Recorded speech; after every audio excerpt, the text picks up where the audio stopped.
Good morning to all joining us here from Strike and Spare 2 in Lockport, Illinois, the PBA Celeste Walker Midwest Central Open, presented by the Strike Shop. Thanks, Al Hardesty, for being our presenting sponsor this weekend.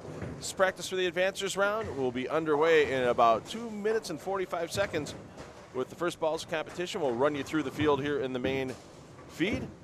32 players hitting the lanes this morning in Advancers round. Only 16 will advance after the 4 games they bowl in this round are added to their 7-game totals from yesterday.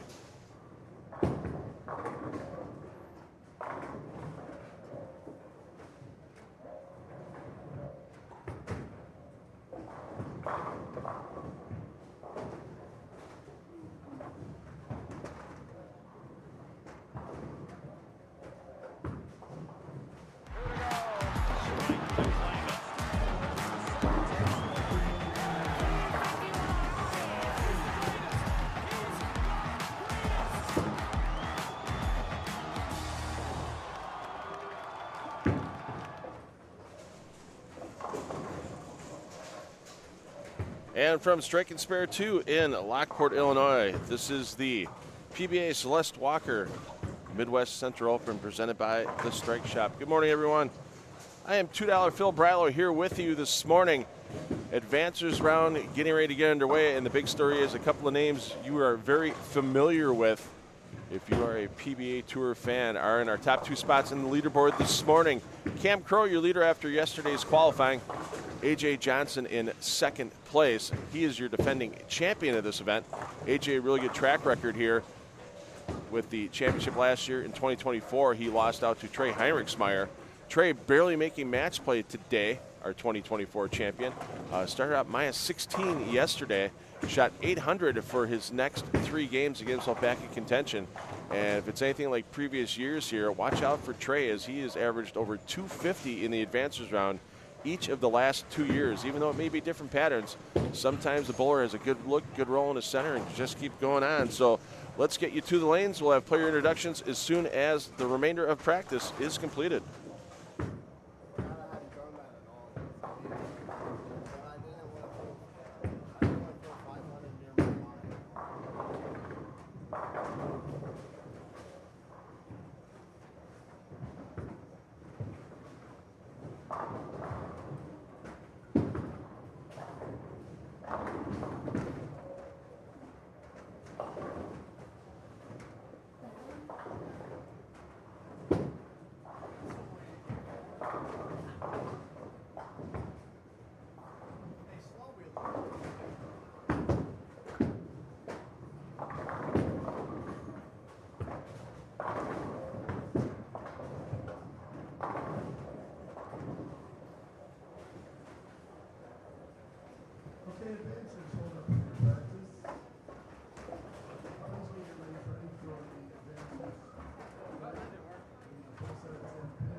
And let's give a big thanks to our Midwest Regional Manager, Toby Contreras, for keeping things running smooth all weekend long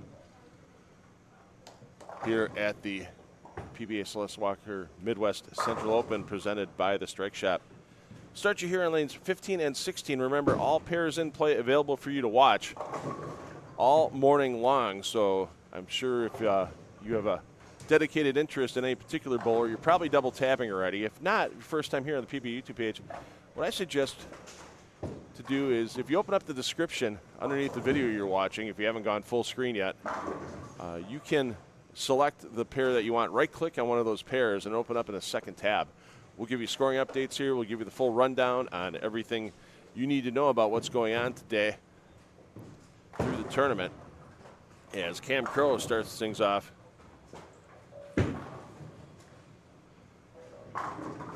with 9. He's paired up with A.J. Johnson at 15 and 16. Crow finished yesterday with a total of plus 382 or a 254 average.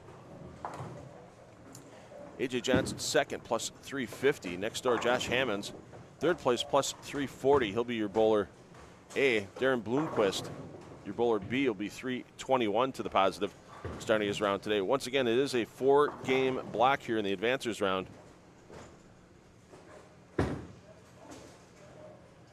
And the 7-game qualifying totals from yesterday do carry over into this morning's round.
We'll introduce some more of the field here. Once again, you can view your favorite player with the ambient audio from that pair feed here on the PBA YouTube channel. All pairs in play available all morning long. I know it's an early morning for a lot of you. Thanks for those that have joined us starting out of the gates here as we work our way through 4 games in this advancers round, 3 games in the round of 16 when 16 players remain. That'll go into a 2-game round of 8 players, and then our step player final schedule to start at 1 p.m. Central Time today. And let's get over to our next set of lanes. Your players in 5th through 8th. John Callis is your bowler A. I'm sorry. Let me get back here. Alex Acosta, your bowler A on 19 and 20. Kevin McCune, your bowler B on that pair. Simon Moat, your bowler A on 21 and 22. Jeff Mann, who had a 300 game yesterday, your bowler B on 21 and 22.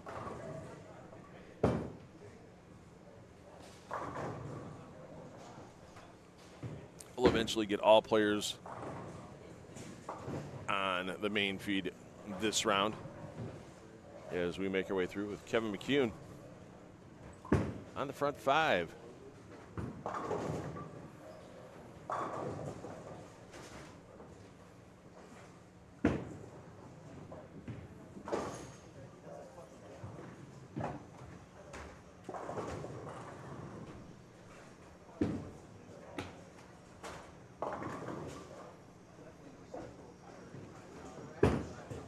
Main feed here, we bounce around, we hang with our leaders, we follow hot hands. Someone's making a big run or possibly even going for a 300 game.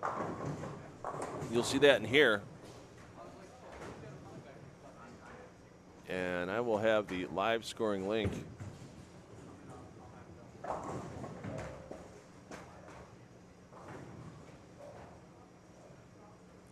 dropped into the chat for you momentarily so you can see where your favorite player stands in the field as the morning progresses.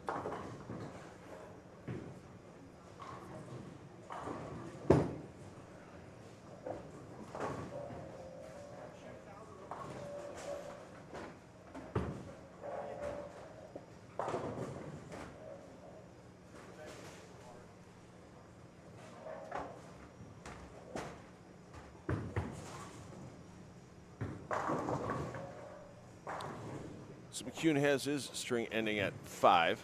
Once again, the pace of play with only 2 in a pair. Going to go pretty quick. Probably only going to take about an hour and a half for this 4-game round to roll through.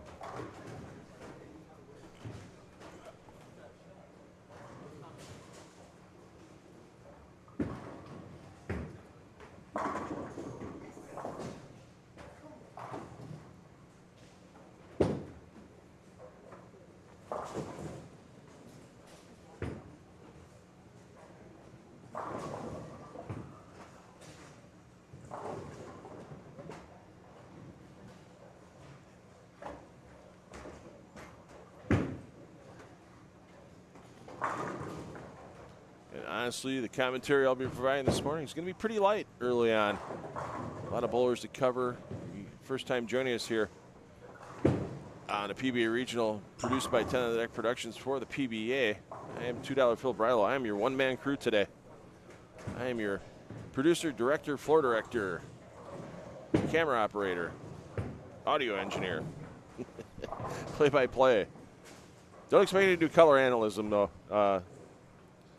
I know a little bit about the sport, but not at the level a lot of these players know the equipment, playing surfaces and such. The one thing I do know that this is the Mark Roth pattern, 42 feet in length, about a 4-to-1 ratio. So a little softer than what these players normally see on the PBA regional side of things. And that's why the scoring pace a little bit higher than what we've seen from other events. Let's get you over here to 23 to 26. Ryan Burton, your A. Brett Lloyd, your B on 23 and 24. Nick Dunyas and Courtney Burks. Burks had a 300 yesterday during qualifying. They're your A and B respectively on 25 and 26.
All right, we're going to make a run down here. Lanes 9 and 10 as Noah Samuels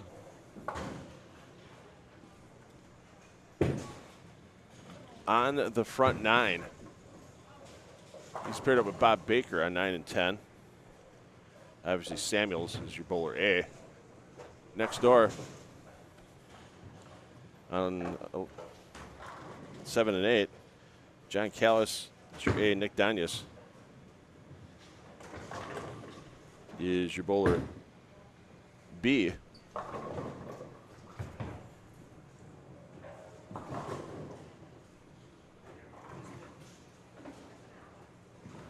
And pardon me, I had a wrong introduction on Nick on 25 and 26 is Dudek. Nick Dudek on 25 and 6, but you got your Nick Danius on 7 and 8. So a little typo I provided myself this morning. So we'll stay here for the pursuit of perfection for Samuels to round out game 1.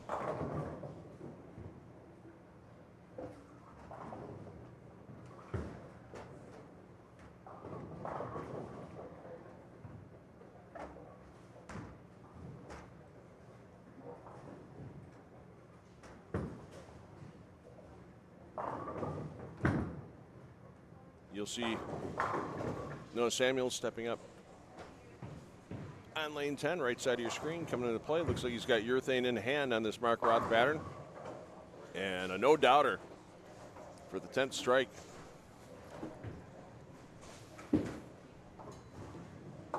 Samuels coming in the morning, 27th place at plus 178. There's only 34 pins behind the cut number right now. That's Thomas Cutsforth. Plus 212 is 16th place. That's what all the players below 16th we're looking at this morning. Samuels, 11th shot. And the messenger misses. You can tell by his reaction, he didn't catch all of it. Thought maybe he'd catch the break with the messenger and did not do so. But a great start to get himself into the top 16 early for Samuels. And let's get back here with Brett Lloyd trying to make a move as well. Had a chance for 280. And that's not going to happen. Still a solid start for Samuels as well as he tries to move up. Pardon me, Brett Lloyd, I apologize.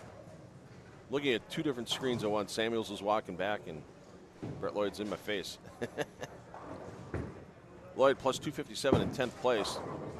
Courtney Burks in 12th place, plus 246. As Burks now gets himself a 4-bagger on the board. We'll give you the player movement after each game as they make their way across the lanes in play here at Strike and Spare 2.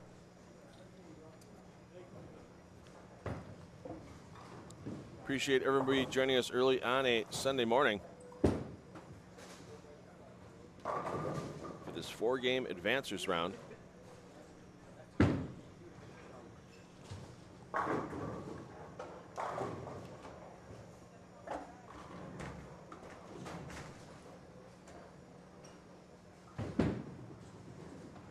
Brett Lloyd, possible 247 with the fill ball here. We're checking our leaders, Crow and A.J. Johnson, after this fill ball by Lloyd. 245, make that the final total. Cam Crow stepping up 8th frame. He's your bowler A on your scoreboard.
A.J. Johnson, your defending champion here of the Celeste Walker Midwest Central Open, presented by the Strike Shop.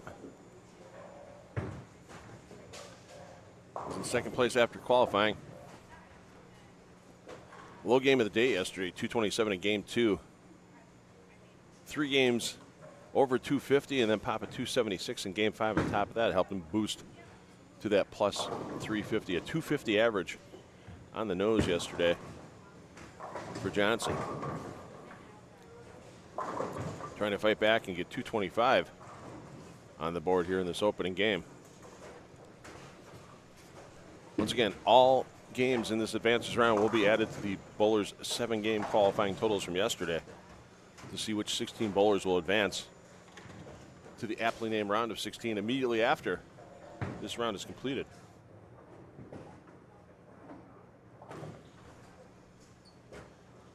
So your lane movement after this first game, players are moving 4 pairs, skipping 4, landing on the 5th. So basically just add 10 to whatever the bowler might be on. 13 and 14 go to 23 and 24. The players you see here on 15 and 16 go to 25 and 26. And if you're double tapping us, watching players on the high end, 25 and 26 go to 3 and 4, 27 and 28 go to 5 and 6, and so on. As player movement will be occurring, we'll get you an updated standings after 8 games, and we will continue to roll on towards our champion today. 1 p.m.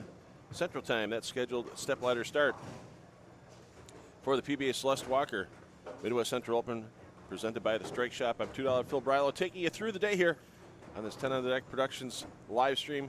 Thanks to the PBA YouTube channel for letting us stream through PBA, and thanks to Bowl TV and the USBC for allowing the rights of this event to 10 on the Deck Productions. There's some great programming going on. U.S. Senior Open, their champion will be crowned on Bowl TV this evening starting at 7:30 p.m. Central Time. And that's going to be a remarkable field. We'll see if Andres Gomez can defend that title.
right, let's get you started off here on 27 through 30. Josh Hammonds, Darren Bloomquist, your A and B on 27 and 28, 29 and 30, Alex Costa, Kevin McCune. We'll get you through a few more players after we get our scoring update out of the tournament office.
It's taking on the low end of the centers. The players we have not had a chance to get in the main feed as of yet. And lanes 3 and 4 here in game 2. Got Nick Dudek, Courtney Burks on 3 and 4, your A and B respectively. Matt Russo, your A. Ben Medina, your B on 5 and 6. Medina, author of a perfect game during yesterday's qualifying.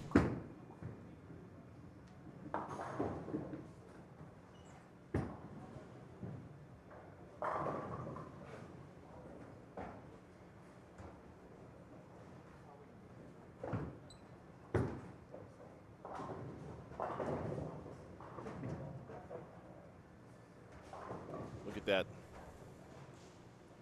scoring update for you here. Once it hits out of the tournament office, thanks to Toby Contreras for running another smooth event here in the PBA Midwest region.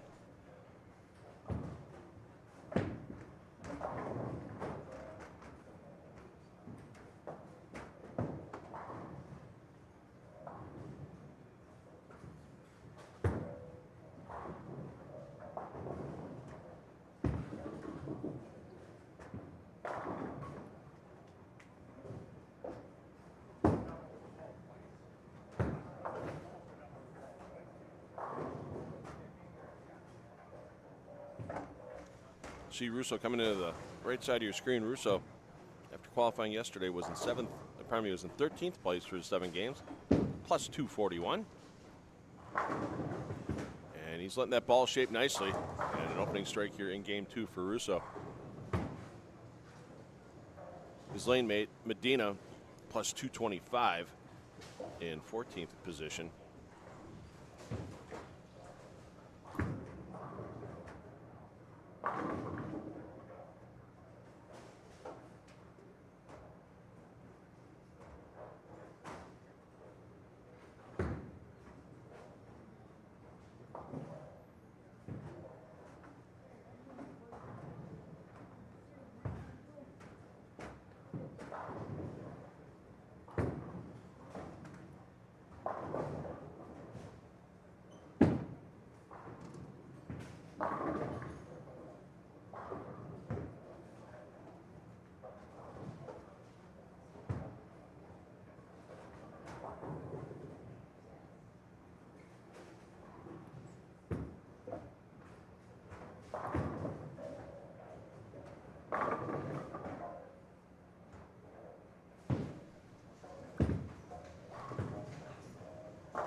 Medina,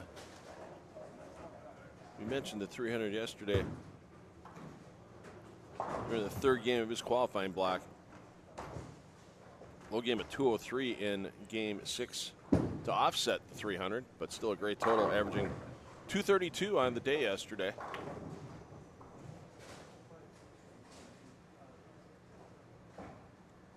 To get this round in 14th position. It's all downhill from these players from here. They're not going to see a softer pattern on the PBA Regional Tour the rest of the season here in the Midwest region, I believe. I don't know if the Roth's going to make another appearance, as Banks, even though it might be softer than what a lot of players bowl their lead patterns on, an errant shot like you see there for Burks can definitely leave a mess on the deck.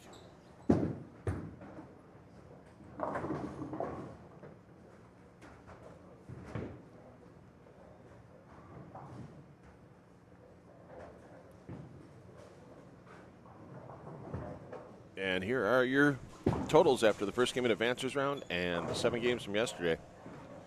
Cam Curl plus 429 for his 8 games. Josh Hammonds moves in the 2nd. Your defending champion, A.J. Johnson, in 3rd. Ryan Burton, boy, he's been having some good games throughout the last half of his 8 here. 280 to open up for Burton to get him up in the 4th. Plus 348. Kevin McHugh 5th, plus 344. Alex Acosta 6th, plus 320. Jeff Mann 7th, plus 313. Bloomquist 8th, plus 303. Lloyd 9th, plus 302. And Zach Greer in 10th at plus 298, the all-important number. 16th position, Simon Mote, plus 253, plus 253 for Mote.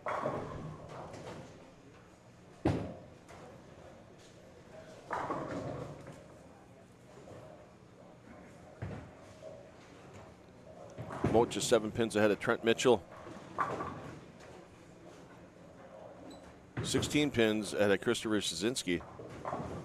20 pins ahead of Peyton Nabeck. So it is a bunched up field in the middle of the pack. Even though Cam Crow's going to try to turn this into a runaway.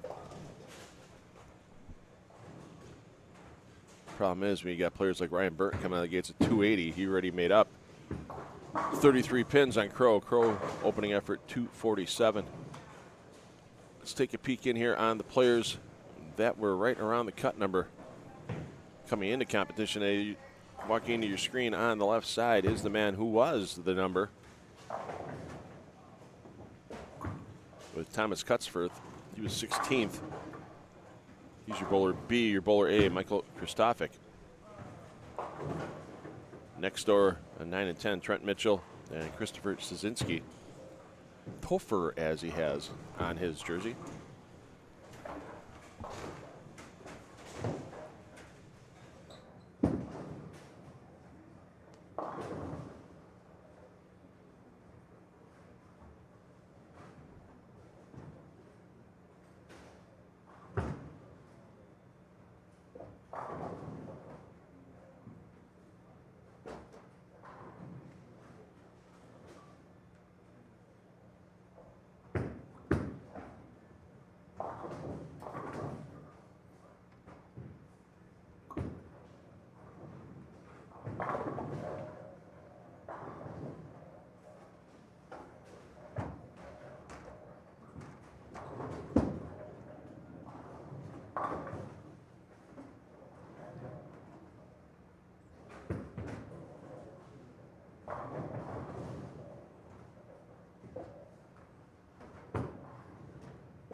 All right, we're going to check you back in with our leader here, Cam Crow. 25 and 26, he's your bowler A. Spare double, spare double. Looking to not spare here in the 7th. And he does not. He gets all 10 down. Try to keep that streak running.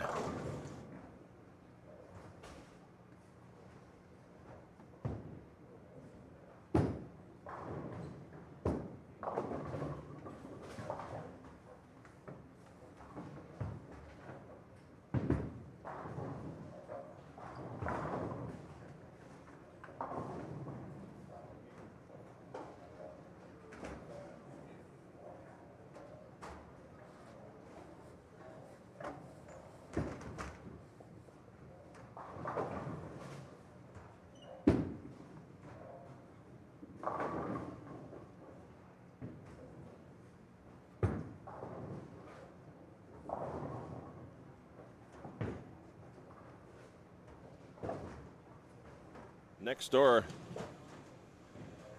on 23 and 24. Two bowlers that probably thought when they left here after A squad yesterday that they weren't going to be back here this morning. They're probably going to get a check. As 46 players cashed overall. But they probably didn't think they were going to be here bowling, trying to improve their positions. With Vince Biondo, your bowler A, Alex Carrillo, your bowler B over on 23 and 24.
So your player update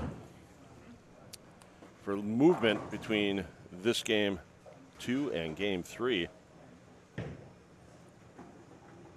Skip 3 pairs, land on the 4th. So Biondo and Carrillo are going to go 31-32. Crow and Johnson going to go 33 and 34. Last pair in play on this block. Skip 3, land on the 4th. We'll get you that 9-game scoring update. We'll cover our leaders and a couple other players and some hot hands here in the main feed. Thanks everybody that's joining us this morning. Thanks everybody who's double tapping us as well, watching your favorite player while you have us on here in the main feed for your audio. $2 Phil Brillo taking you through the day after player movement. Game 3 will be coming up next year for the PBA Celeste Walker Midwest Central Open presented by the Strike Shop. Once again, Al Hardesty, thank you so much for being our presenting sponsor this weekend. And we'll talk a little bit in Game 3 about a great teaming up between H5G Brands, the official merchandiser of the PBA, and the PBA Tour for a fun bowlers night at the ballpark coming up here in the Midwest region.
Actually, let's get to some breaking news here. Nick Dudek down at 3 and 4. Make it the front 9 for Dudek as he's trying to charge up that leaderboard.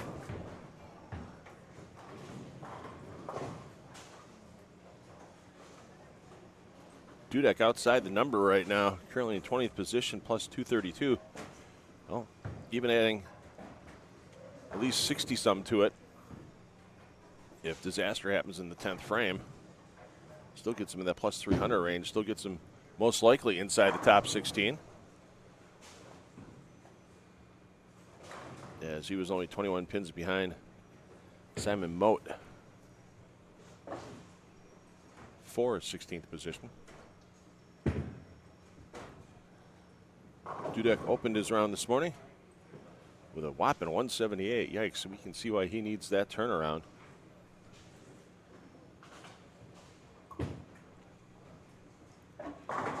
And the high hard one for the 10th shot. I don't know if he was especially happy with that release, but definitely happy with the result. Dudek on his qualifier round yesterday. Low game was also another 178. High game on there on a pair of 266s in games 2 and 3. He struggled a bit towards the end of that 7-game block. 218, 178, 234, but still well positioned coming into the round today, and he's looking to bounce back off that opening 178 with perfection.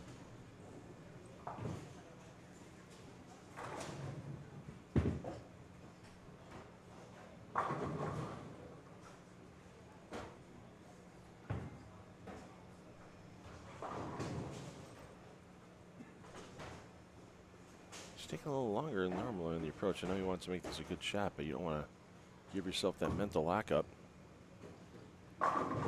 And the wrap 10, pretty solid toss. But he's definitely got his way back into the top 16.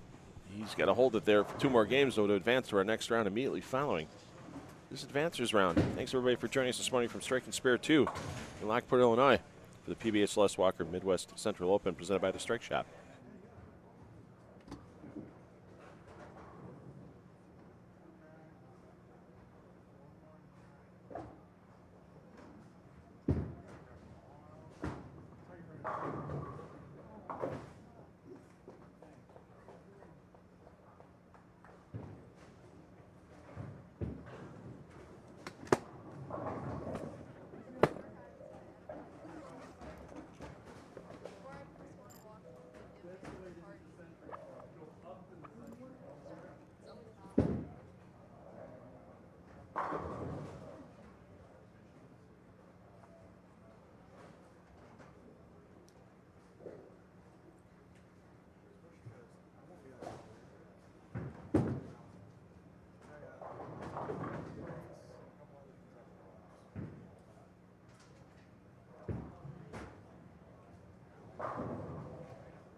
We'll start you off here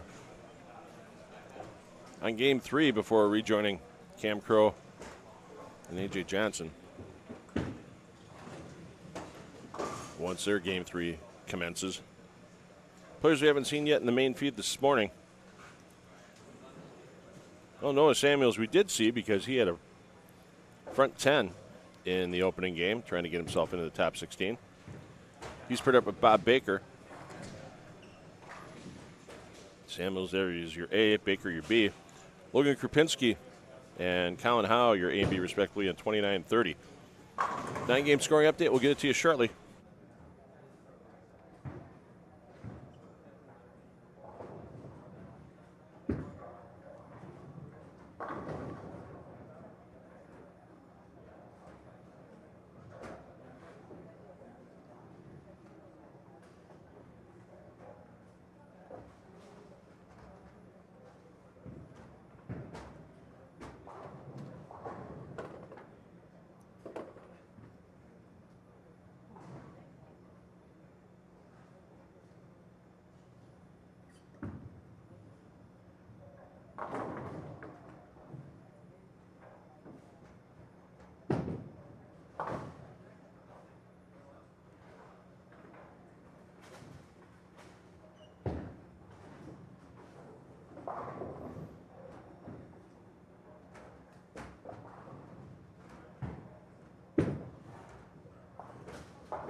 All right, let's get you over to the man in the lead, Cam Crow. Started his third game here with a spare. He's crossing with AJ Johnson. There's your A and B. Cam's your A. Biano Carrillo, A, B, respectively, next door, trying to play catch-up. And run out of time to try to get into the top 16 to advance to the next round.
I want to thank Lane Talk once again for providing our great scoring graphics all weekend long. I know a lot of these players out on the lanes are keeping track of their statistics for the weekend on Lane Talk.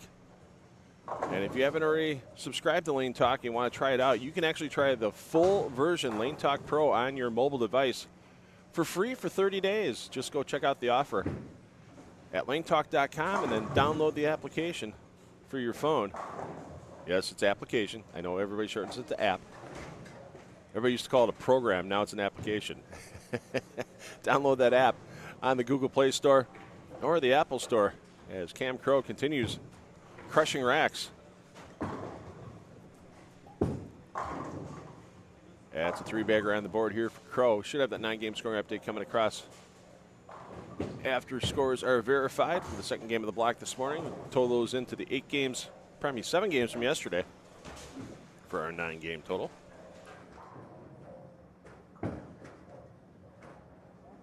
Nice to see we're worldwide again. Robin from South Africa joining us. Yesterday we had Korea, Germany.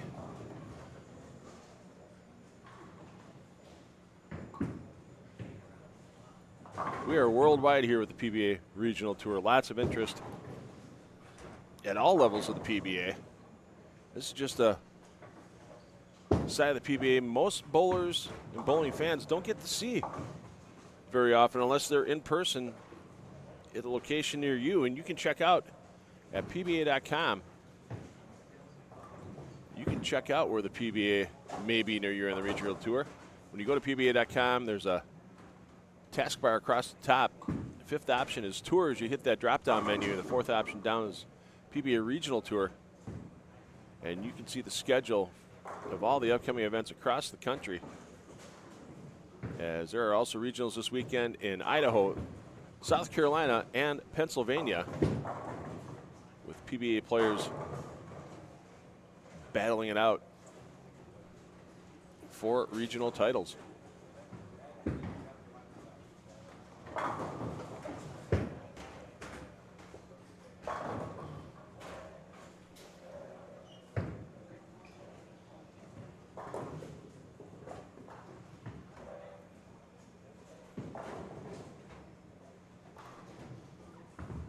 So here's your 9-game totals. Cam Crow keeps his lead about the same over Josh Hammonds. Crow plus 456, Hammonds plus 421. A.J. Johnson hanging on to third at plus 401. Johnson needs to find something pretty quick because there are bowlers right on his tail. Alex Acosta plus 399. Ryan Burton plus 382. Jeff Mann at that same number. Kevin McCune plus 370. Darren Bloomquist plus 367. And Brett Lloyd at plus 338. Round out your top 9. We're taking 16 in the next round. And right now the man in 16th position is Christopher Szynski. And Szynski at plus 269. Trey Heinrichsmeyer just 4 pins behind as Heinrichsmeyer bounced back with a 268 in game 2. Michael Mossberger just 6 behind Thomas Cutsworth, who was 16th coming in the round. Peyton Nabeck just 9 back. So once again, competition is fierce. Try to advance to that next round.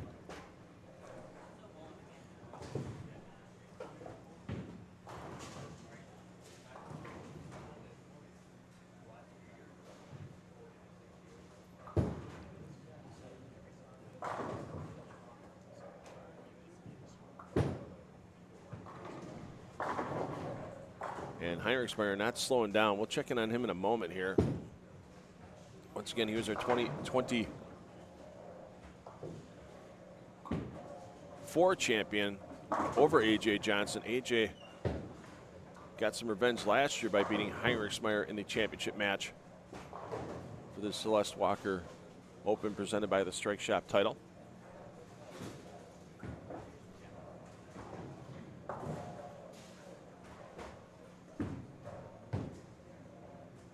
And Crow keeps the string going, make it a half dozen. There you see Heinrichsmeyer going to the backup ball. Oh, and the smash 10. He saw what Cam Crow is doing. He knows there's not that much play on the left side of the lane. He's got the trick in his bag, may as well use it. We saw Dio Bernard, who was here last year, go to the backup ball for quite a few games. Except his backup ball for Dio obviously would be right-handed.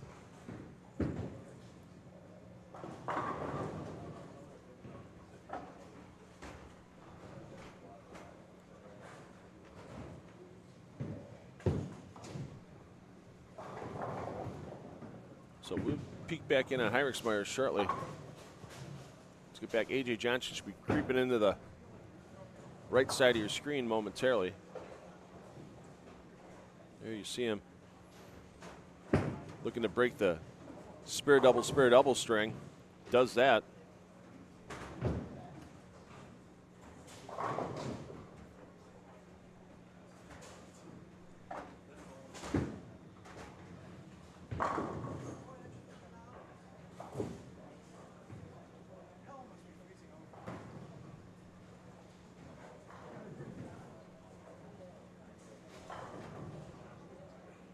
Unfortunately, it might be a little too late for Logan Krapinski.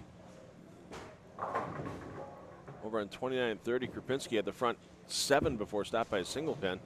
If he puts 279 on the board, he's currently the man in the final spot, plus 152.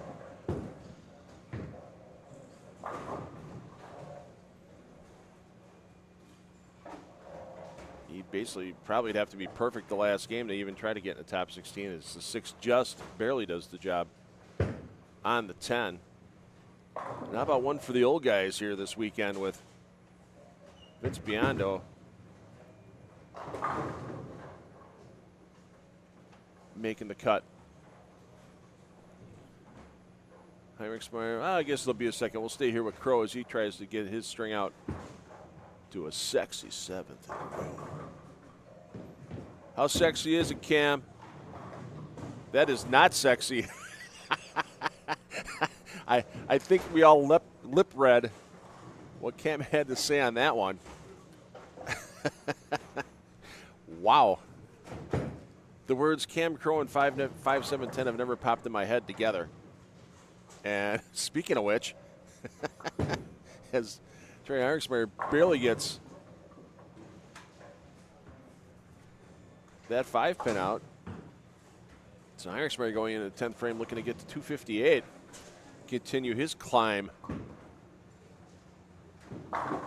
towards the step ladder. A couple years ago, he was way out of it. Ended up making his way into 4th place into the step ladder and then ran the ladder to take down this championship. Crow will fire first. There you go. There's the bounce back. No 5-7-10 that time. As you see, he's still shaking his head. And Heinrichsmeyer, why not? If you have the talent to do it, I don't care which of the 39 boards you use on this lane. That is fun to watch. Absolutely fun to watch.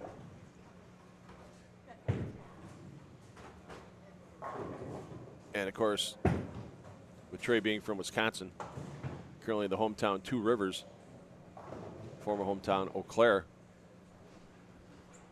I got to be a homer in the booth a little bit, at least for now. Peyton Nabeck as well in the finals from Wisconsin. Peyton a little farther back, though, and that's not going to get there with the Messenger. So 247 with the fill for Heinrichsmeyer as he continues to climb. And we'll see what Johnson can do here.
So A.J. Johnson fires a nice finish for 257. Crow looking to stretch out the advantage over Johnson and the field. Possible 269.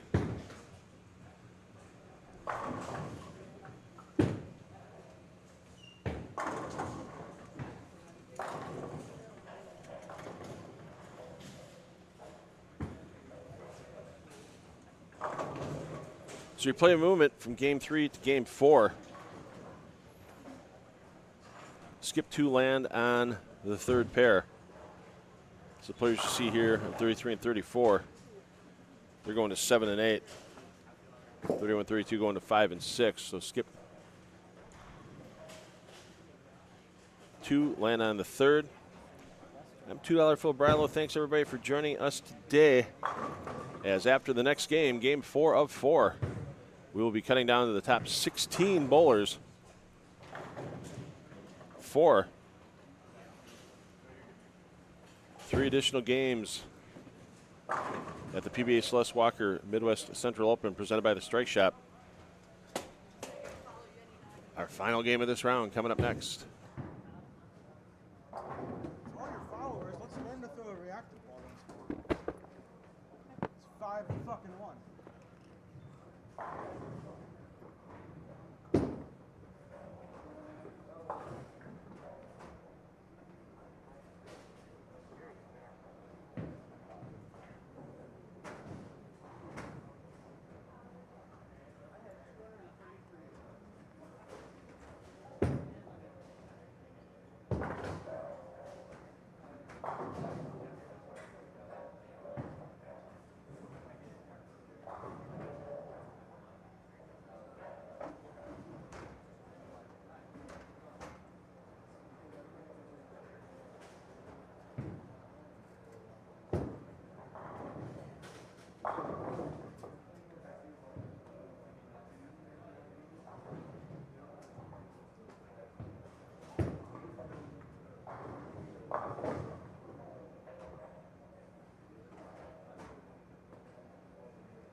So here's something a little interesting as we get into game 4.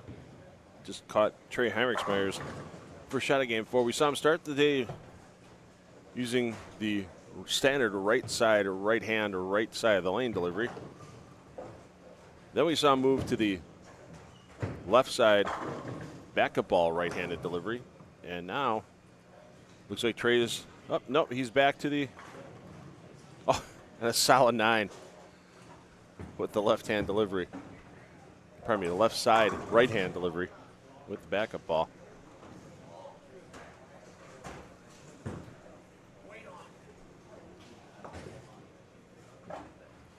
We'll get down to our leaders here with Cam Crow. Crossing with A.J. Johnson. We also got Brett Lloyd, Ryan Burton, both hanging in the top 8. We'll get you that 10-game scoring update momentarily. As we make our way to our first cut of the day, we'll cut to our top 16 after this game here at the PBA Celeste Walker Midwest Central Open presented by the Strike Shop.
So waiting on that 10-game update.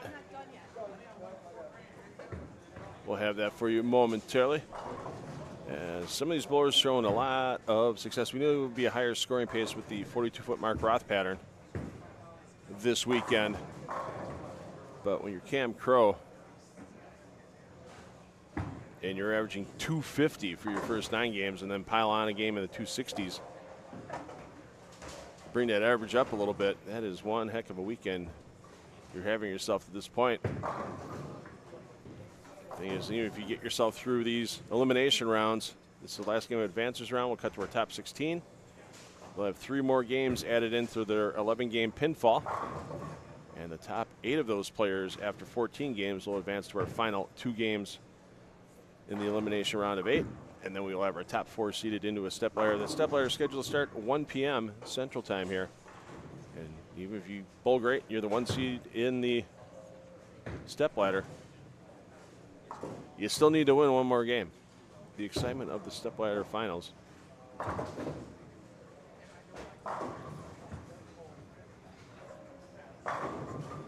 Will be coming up a little later today. And if you're a fan of step ladder finals, and if you're a fan of majors on the PBA 50 Tour, well, today's your day, definitely. As at 7:30 p.m. Central Time tonight, you're going to have your top players in the PBA Senior U.S. Open step ladder coming to you from Greeley, Colorado. That's available to you on Bowl TV. You'll be able to subscribe and watch that event if you're not already a subscriber. And if you're not a subscriber, that'll be on the PBA YouTube channel a week from today for your viewing pleasure. Great agreement between the PBA and Bowl TV/USB-C to make sure those PBA 50 step ladders are available for everyone to watch a week after the original step ladder date.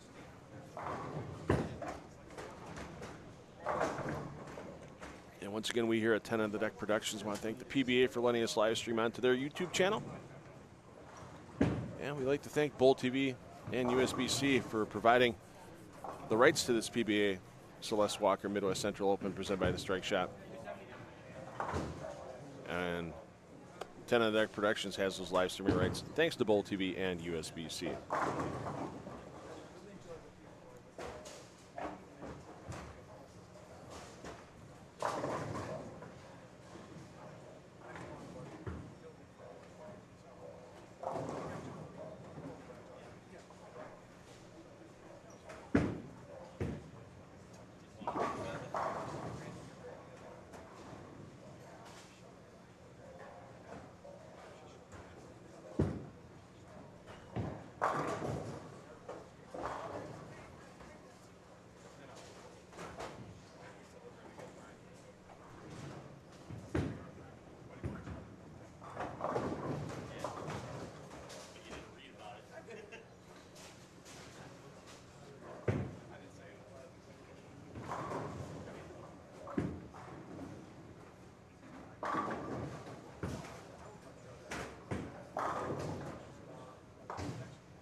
So Crow yet to get a double. That's surprising here in game number 4 of this advancers round. A.J. Johnson with a nice string going front 4 for the single pin spare. Crow, your leader after 10 games, plus 525. Hammonds in second, plus 489. A.J. Johnson third, plus 458. Ryan Burton fourth, plus 450. Alex Acosta fifth, plus 436. Jeff Mann sixth, plus 429. Bit of a gap back to Bloomquist in seventh, plus 376. Kevin McCune eighth, plus 374. Nick Dudek ninth, plus 356. Brett Lloyd 10th, plus 326. Right now, 16th position's Bob Baker at plus 298. Christoph a pin behind Mossbarger, 6 behind. Nabak, 12 behind. Cutsforth and Russo, 21 behind. So that competition's still tight to try to advance into the top 16 here. See if Hammonds can get to the front 6. Not quite. Wrap 10.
So the streams will remain live after this game as scores are verified and we cut to our top 16 players.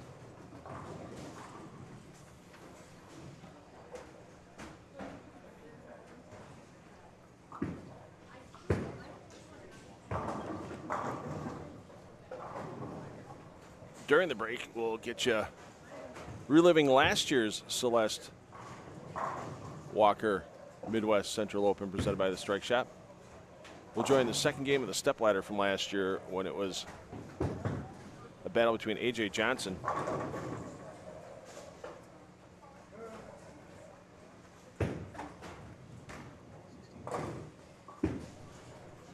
and Zach Wilkins.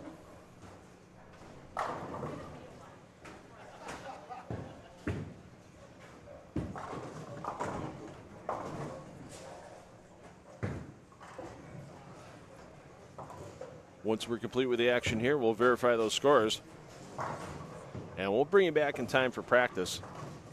Before the round of 16 starts, the players will receive 5 minutes of practice on their starting pair before their 3 games in the round of 16.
Johnson looks a tad bit surprised there. He thought he threw a much better shot.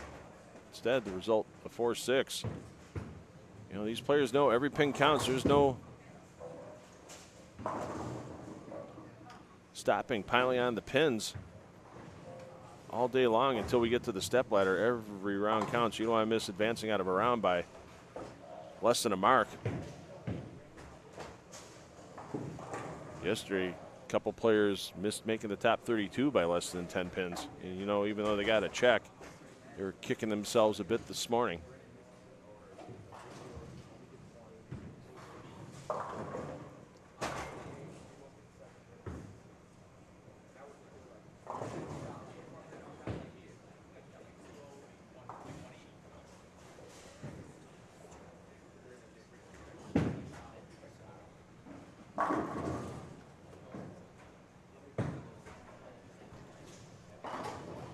So Heinrichsmeyer finished with 239. What a run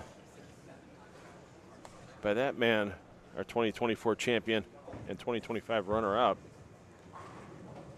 Continue his play today as he started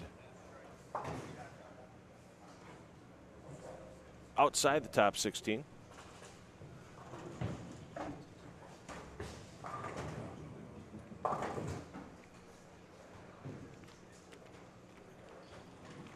So once we are complete with this fourth game of the PBA Celeste Walker Midwest Central Open presented by the Strike Shop, as we said, we'll have a short intermission as we verify scores and get to the round of 16. We'll break into the coverage from last year's stepladder finals that we'll play for you during the downtime.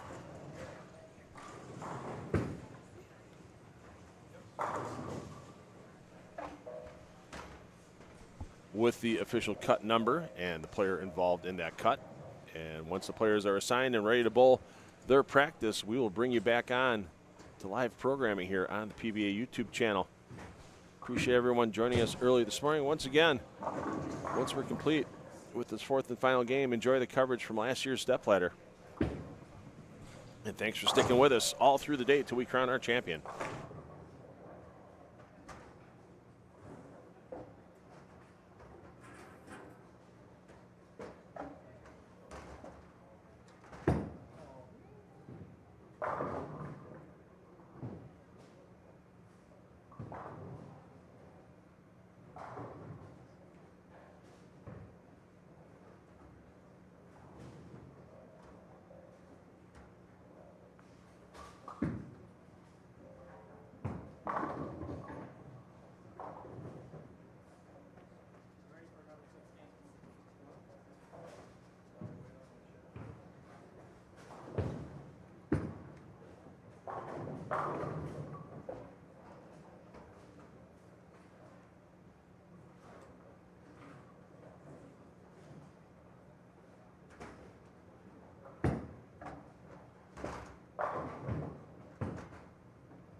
for the last 5 years. Ignore those totals you see on the screen.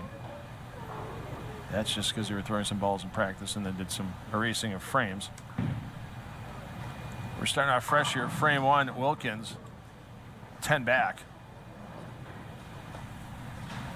And we know both these players can throw a lot of strikes, and we know they're going to need to throw a lot of strikes in order to advance in the finals. There you see the man in the finals, A.J. Johnson. He's your 1 seed, and not surprisingly, Trey Heinrichsmeyer keeps striking. Front 9 last game is 267 to 181 victory over Brian Tippett, and I mean that match was over by frame 8. Heinrichsmeyer looking to do the same thing here.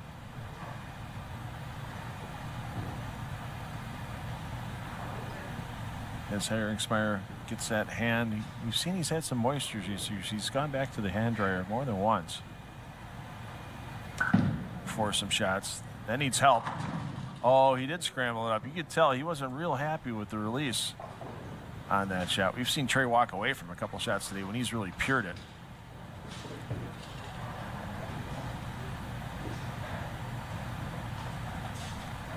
And now Wilkins looking to match the opening double by Heinrichsmeyer.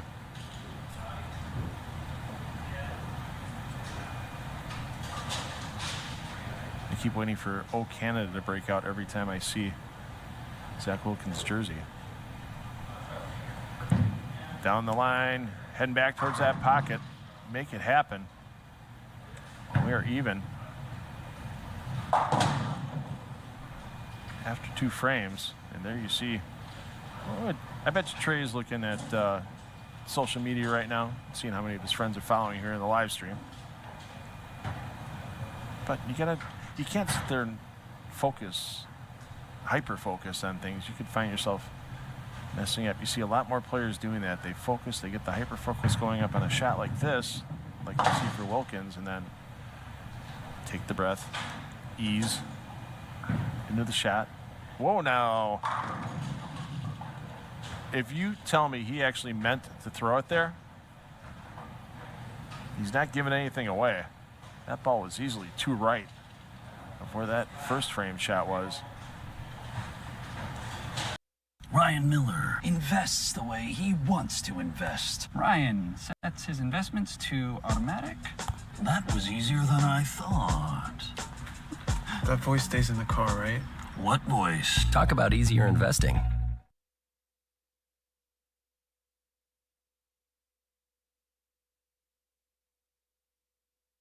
What you want to do is save hundreds when Liberty Mutual customizes your car insurance. That's great, but can you ask your friend to stop digging into the green? I can ask, but he's not going to. Only pay for what you need. Liberty, liberty, liberty, liberty.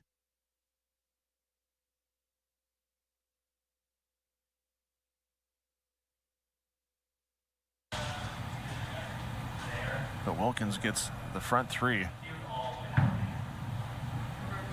Heinrichsmeyer up to the line. Watch that ball walk in. Shred it. Count it. 3 in a row for both our players here in semifinal match number 2. Johnson just trying to stay loose. He's got the shoe cover going on. I think he's done with practice for now. I think it's safe to say that AJ knows exactly where he wants to be on this championship pair. No, yeah, you can see Heinrichsmeyer making sure the focus, making sure the hand's good.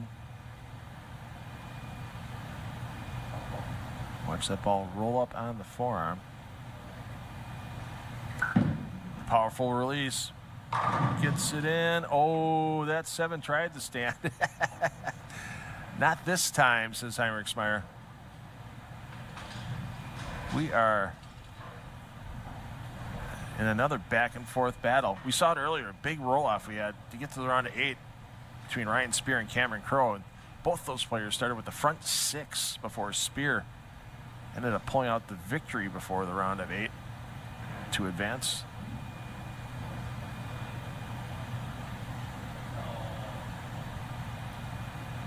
Here you see Wilkins.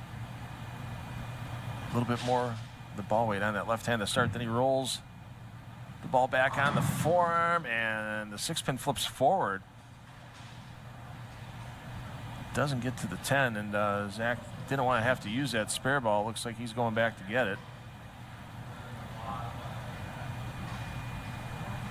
Sometimes it's a superstition thing for a player. I don't want to have to use my spare ball. Therefore, if I leave it in back, maybe it won't have to come out.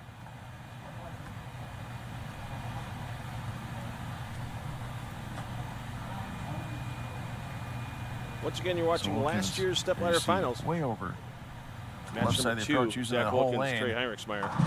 And accounting for the 25 feet of As drive. we are awaiting the on official this count number pattern. to round of 16, and for the round of 16 to get And started. first blemish on the scorecard appearing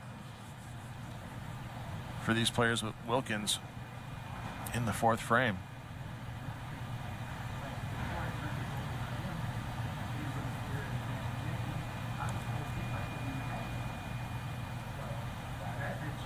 Wilkins looks like he bumped his feet a little bit to the left from last time he was on lane. He took that second look down he didn't take earlier in the 3rd frame. Heinrichsmeyer already getting up. Yeah, you see, yeah, he got away with that one definitely in the 3rd frame, because that ball, he was trying to get that ball about 5 down at the break point. That one in the 3rd was about 2. So Wilkins stays close, and Wilkins been, I mean, all day he was trying to catch up to A.J. Johnson. And he'd throw a good game, and A.J. would throw another good game to follow, and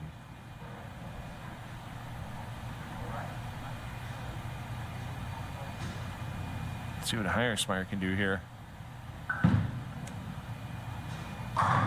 Oh, the vicious wrap 10. And with a spare here, we're back to even in this game. Turns into a 5-frame match. Bowler eliminated in this game takes home $1,200. Just a bit of a paycheck difference between 1st and 3rd. 2nd gets you $1,800. 1st today, $3,000. The only person with a bigger pay than that in the building today is Toby Contreras. Well, probably not. Yikes. And I don't know, there's a conversation going on down the concourse, and I don't know if that threw Trey off a little bit, but the unforced mental error now has Heinrichsmeyer down for the first time so far on the stepladder.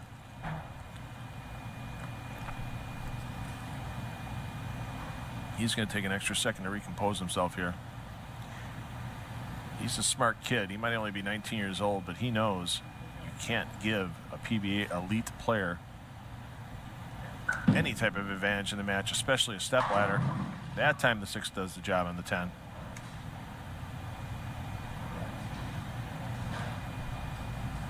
And now Wilkins stepping up. When he sat down in the 5th frame, he may have thought, oh, I'm behind the match thanks to the error by Heinrichsmeyer.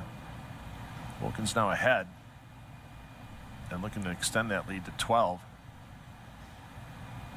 If he can pile on here in the 6th frame.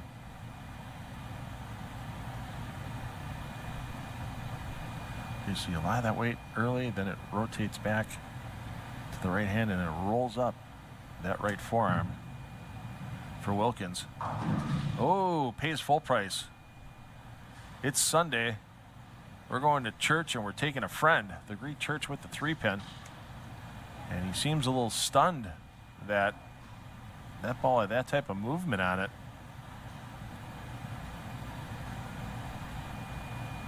And that count also having a huge effect. If he doesn't pick up a bunch. You're literally wearing my shirt. Yeah, so. Mom! Yes, it's ruining over. Really? $200 to be that family?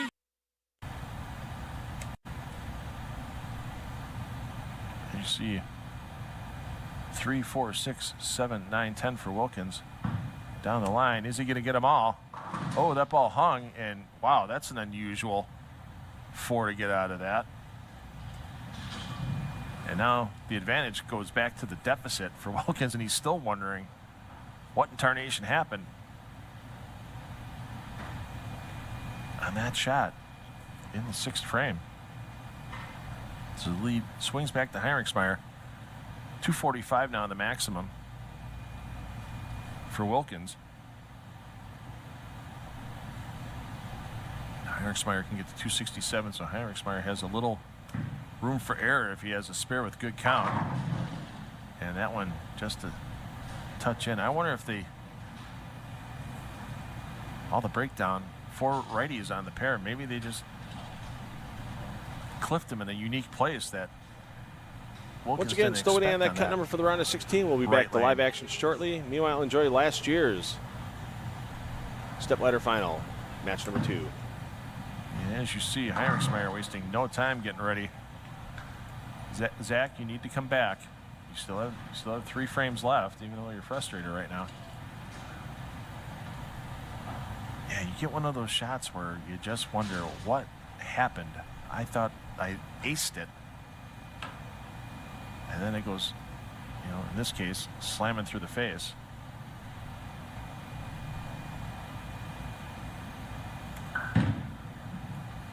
Heinrichsmeyer steps out on it, scrambles him up, and maintains the advantage here. And we could have a rematch of last year's Celeste Walker Open Championship with Heinrichsmeyer and Johnson. Remember last year, Heinrichsmeyer took home the title 244 to 204.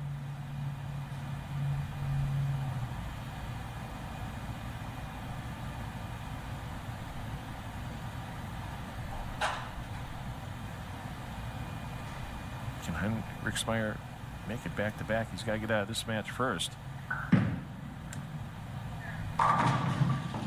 Oh, how about that?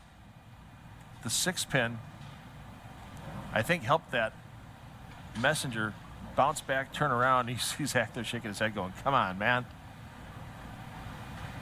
I got to get that break. And now it's mandatory strike mode for Wilkins to get to 235. Heinrichsmeyer with plenty of room for error to get to that 235 number.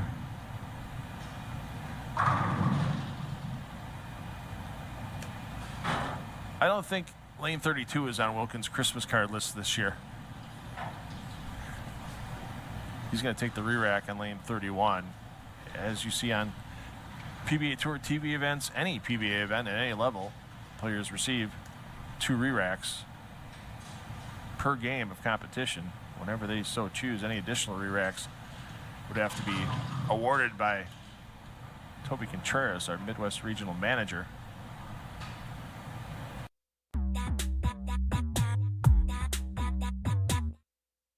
All right, during that break in the action from the stepladder, unofficially, we are going to have a 3-way roll-off for 1 spot to advance in 16th place. At a final score of plus 323 is going to be Ben Medina, Thomas Cutsford, and Matt Russo, all at 323. So we'll figure out what pair this roll-off is going to be taking place, and when they start practice, we will join that action live. So a little excitement this morning here from Strike and Spare 2 with the PBA Celeste Walker Open presented by the Strike Shop. 3 bowlers will enter, only 1 will advance into the round of 16. Meanwhile, until we get back to live action, enjoy last year's stepladder semifinal, Trey Heinrichsmeyer and Zach Wilkins. You have an Italian grandmother getting mad at something with both hands in the air, shaking the back of the hands at the person.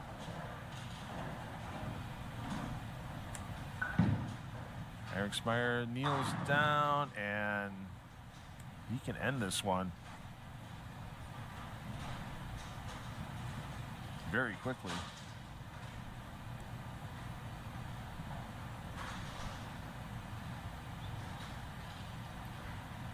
Any mark. If he goes 9 out, if he goes 9 on the first ball and a miss, like we saw in frame 5, Heinrichsmeyer would be at 234.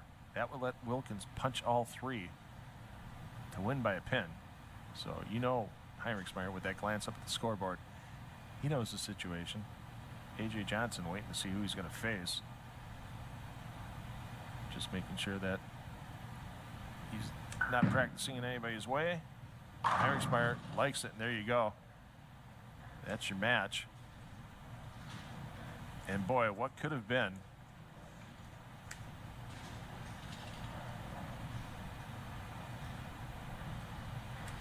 As Wilkins steps up in the 10th. If that 44 was a strike for Wilkins. The scoring system of bowling we talked about during A Squad yesterday. It can really turn a game around in a hurry with a bad shot instead of a string of strikes. And we had that earlier today with, So you saw the big game that Heinrichsmeyer had to knock out Wilkins in last year's stepladder semifinal. Wilkins 213, not even close to enough, as Heinrichsmeyer was in the 260s.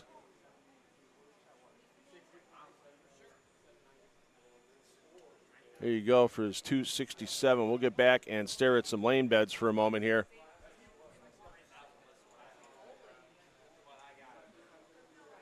At Strike and Spare 2 in Lockport, Illinois, and we've got a little early morning excitement for those of you sticking around during this break here on the PBA YouTube channel. Waiting for the initial announcement from the posting online, though, however, at the live scoring link that you have pinned to the top of your chat. We have a three-way tie for 16th. Ben Medina, Thomas Cutsforth, Matt Russo, all tied at plus 323. So those three players will be bowling a single game to see which player advances into the round of 16.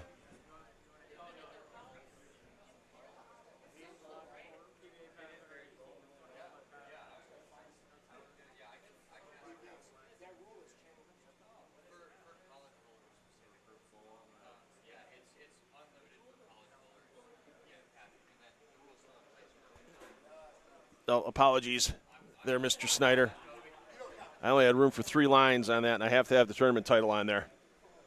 So, and I was saying it was last year's stepladder on the commentary here and there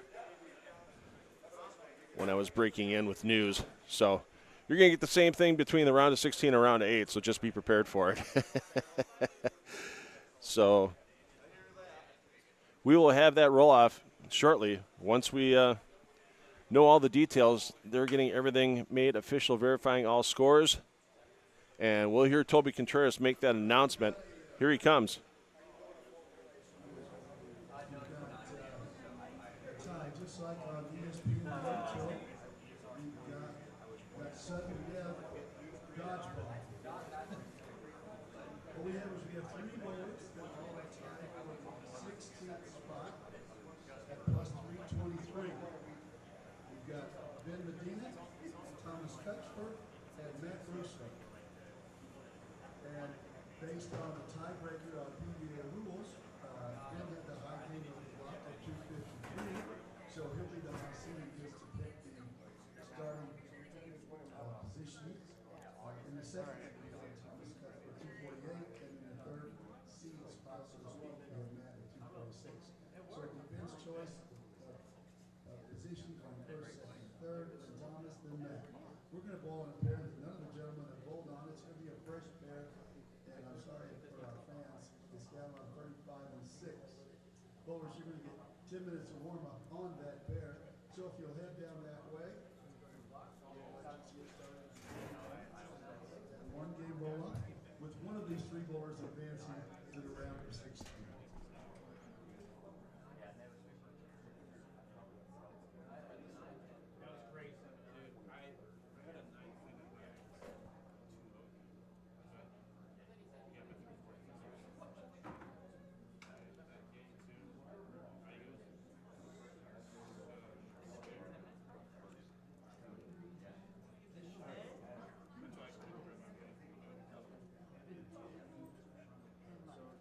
Surface adjustments may be made by these 3 bowlers, and everybody else will go to the round of 16.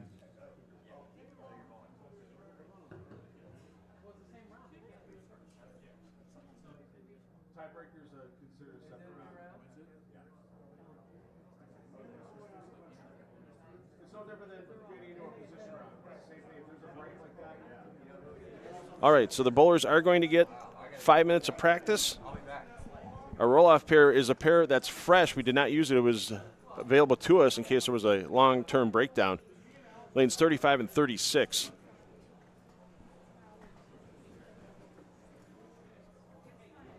Surface adjustments may be made before the next round. So once again, it is Matt Russo,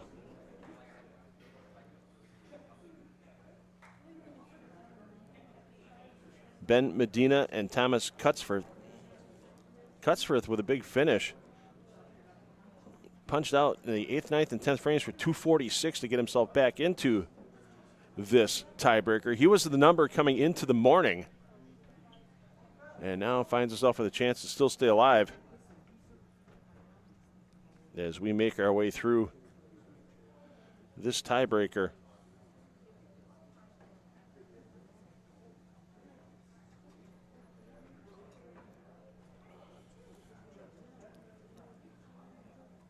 So give us a couple of minutes here, let the bowlers get situated, let them get their practice, and we will be back underway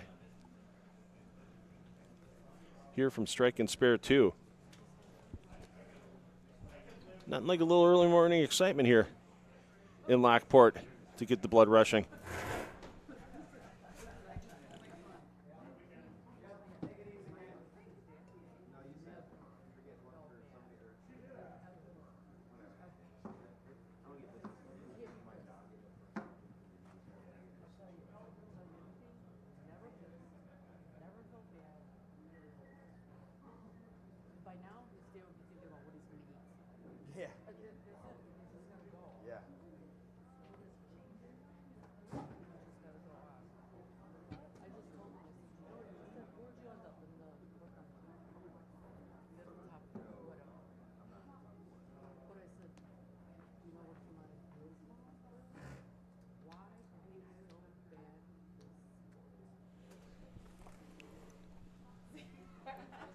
Mr. Snyder. Modernizing live streams and having engagement with the chat.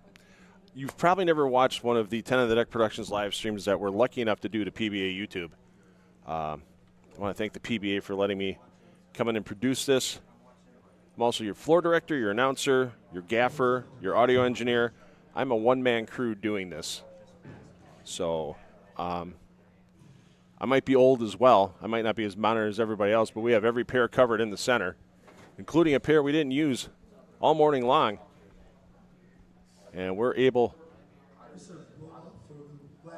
to bring you all the action this weekend here from Strike and Spare 2. I want to thank Chris Watson and his great staff here at Strike and Spare 2 as well for letting me throw some gas in the Yugo, hook up the trailer with all the equipment, and make my way down here to Strike and Spare to stream this for everyone to watch.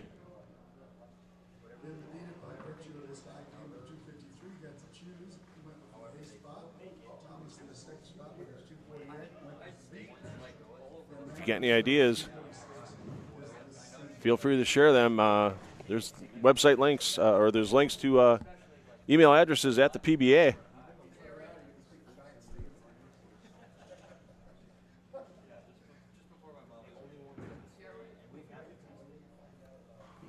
And, hey, we'll see what we can do. I think for a one-man crew, we're doing pretty darn good.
All right, so we're going to get the bowlers' names in there for everyone.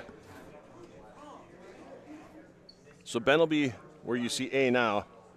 Thomas will be B. Matt will be C, as they should be almost complete with their practice.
All right, we should be complete with practice.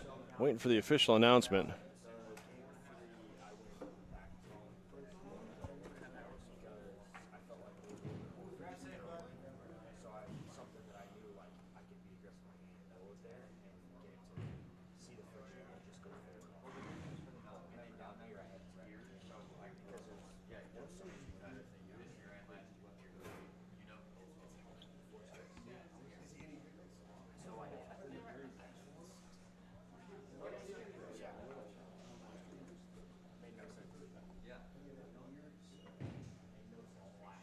So there will be practice for all the players advancing to the round of 16. Normally it would be 5 minutes of practice, but I'm wondering with the extended break if there will be any more provided once we get to that point. So you're going to have a little downtime on the lanes again once we're done with this roll-off before that round of 16 starts.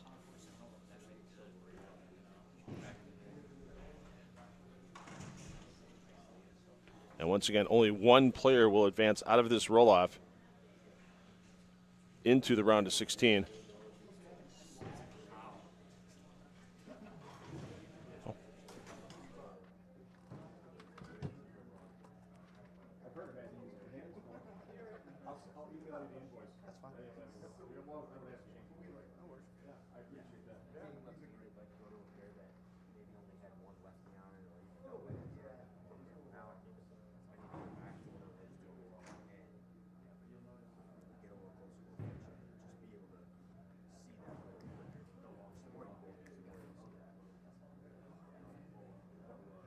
Now, one would think with the experience factor in play, Matt Russo would be your favorite. I mean, let's be honest. You have a PBA Tour titleist against a couple of up-and-comers with Cutsford, Cutsforth, and Medina. But Medina's shown up under pressure here this weekend. I mean, he had a 300 game yesterday. One of only 3 in the event to this point, which was a little surprising with this Roth pattern. I really thought we were going to see 2 or 3 a squad. We saw 1 on B squad, or pardon me, 1 on A squad. There's about 2 minutes remaining in the tie roll-off. And that was done by Courtney Burks, Ben Medina, Jeff Mann, the 2 bowlers that had 300s on B squad, both in game 3. But we did have quite a few runs of front bunches out there, and Matt Russo happy that that's still a practice ball. A couple minutes to go till we're underway. Appreciates everyone's patience and hanging with us while this is happening. And I appreciate everyone that's been watching.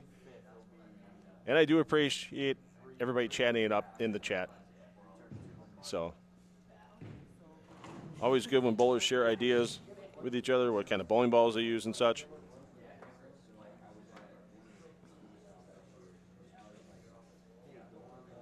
And a lot of people, they might be Bowl TV subscribers that are watching today. You get a lot more in the way of crew help. Because, as we said, this is a 10 on the deck production. I'm my own production company. I'm just lucky enough to be able to work with the PBA to live stream this event. I'm lucky enough that Bowl TV and the USBC released the rights to this event to me in 10 on the deck productions. And we're able to bring it to you because our host proprietor here, Chris Watson, and the great people in the ownership group at Strike and Spare 2, hey, paid for the gas money of the hotel. This is a labor of love for me. Some of you might know me from my past PBA work with Extra Frame and Flow Bowling back before the pandemic, and I've been doing these regionals for a few years now. I've been doing a lot of local bowling TV in Milwaukee for almost 2 decades. Just wrapped up our 3rd season with the Brew City Bowling Show, a fun little bowling show we have on Saturday mornings on Channel 24 in Milwaukee. If I could get away with it, I'd play an episode or 2 of that during the breaks between rounds today, but I'm sticking with last year's event for the PBA. But if you have something you want to check it out, it's bowlers of all ages and abilities we have on the Brew City Bowling Show. We've had youth bowlers on their special editions with a high school bowling invitational. We've had 82-year-old gentlemen with the nickname of Stud out there as well on the Brew City Bowling Show. So it's all about the fun. For me, 99% of the time, 1% we're out here with the PBA. On their regional tour, it is about the business of bowling and crowning champions in regional events. I like that. I like that for trip to 6. Russo will win simply because he didn't strike during practice. Yeah, that's usually what happens. You knock him out, lights out in practice, and then everything goes away, your first shot. We've all been there. So I am literally 30 lanes away from the bowlers. My broadcast booth behind 5 and 6. So I don't have to worry about disturbing anybody down on the high end. And we are underway with Ben Medina throwing the first strike of this round. Don't forget, only one bowler will advance out of these 3. The other 2 get a check.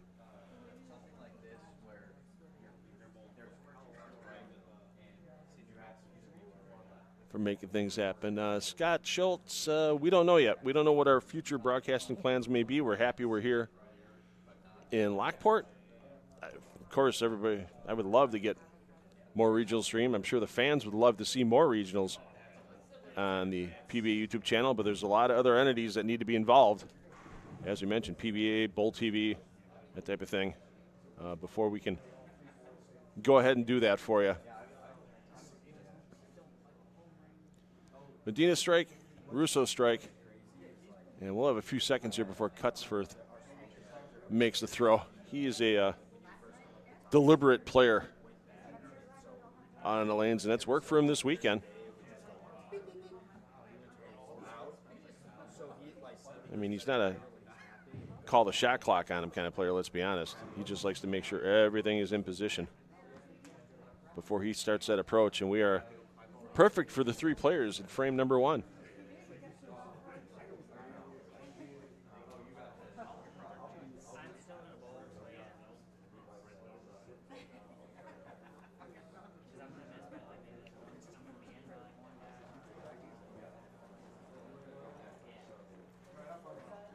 Medina finished advances round with a 212, fell off a 253 in game 3.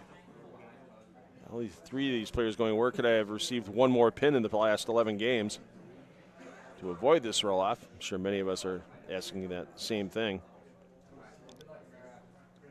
Started his morning off, though, however, with his low game of the event to this point with 189, then bounced back with that 244, 253, 212 to get to his current total of plus 323. Matt Russo, another player with a rotten start this morning, 172 for his start, and then built it up with 227, 237, and 246, plus 82 on the advances round block to get to his plus 323. And plaque 7 for Russo. As we mentioned, Cutsforth was the number coming in today, 16th position. Looking to remain in that spot. Had a pair of 240s to bookend a 200 and 217 in this advancers round, plus 111 on his block. And once again, with this being a fresh pair of lanes, we all know, as it was stated in the chat, Russo didn't strike during practice, so obviously he's the favorite. But could there be advantage for Medina with being the sole righty on this pair? And this pair was not used during the advancers round. This was a pair that was used in case of breakdown, so it did have the application of the Mark Roth pattern on it. However, that application was done about 7 o'clock this morning, so it's been sitting for about 3 hours before the players started bowling on it.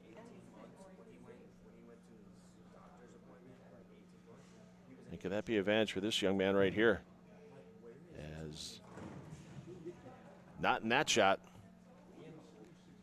Once again, one bowler advances into the round of 16 in that number 16 position, and they'll have 3 games to try to build up enough pins to get themselves into the top 8.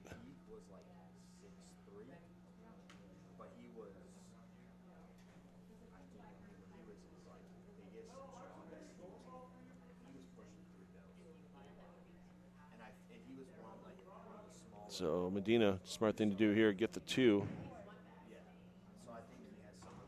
Well, he gets 1 and a wiggle. Let's see if that haunts him at the end of this game. I mean, 1 gets you 2 working on a strike.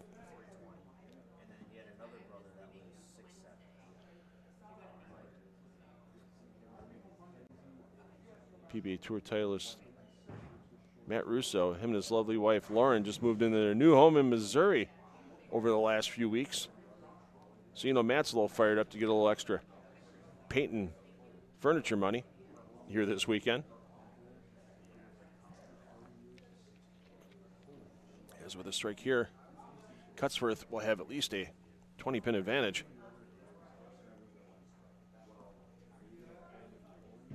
Rip Van Revs, is a roll-off for a tie really bonus for anyone? I guess just for the player that advances. Like we said, all 3 of these players, you know they're thinking, where did I lose a pin?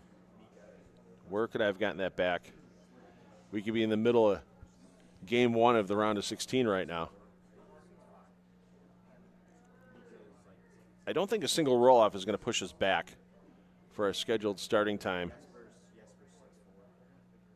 of 1 p.m. Central Time for our stepladder.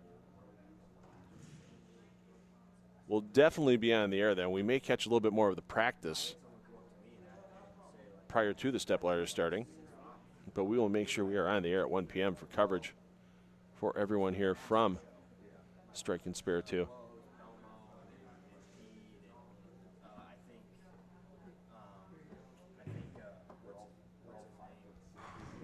Let's give you your rundown after that strike by Medina of your entire top 15 to this point, in case you're going to be looking for your favorite player next round.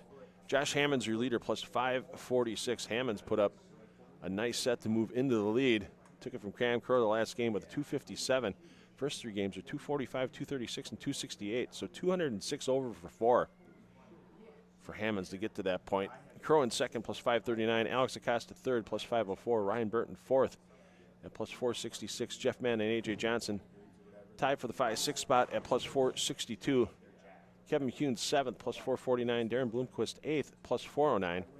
Trey Heinrichsmeyer ninth. Nice move by Heinrichsmeyer late in the block today. He switched to a reverse hook after a 209 opening game, and then shot 268, 246, and 279 off the left side of the lane to get the plus 202 for his block and move himself into ninth.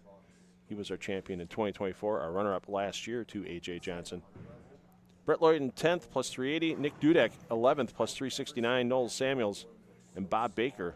Bob Baker taking one for the seniors. There we go. Plus 345 for those two players. Mossberger in 14th, plus 341. And in 15th, the last player we know is advancing, Christopher Szynski, is at plus 330.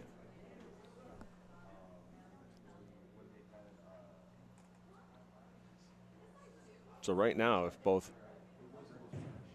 Cutsforth and Russo strike, Russo would have a 1-pin advantage halfway through this tiebreaker game.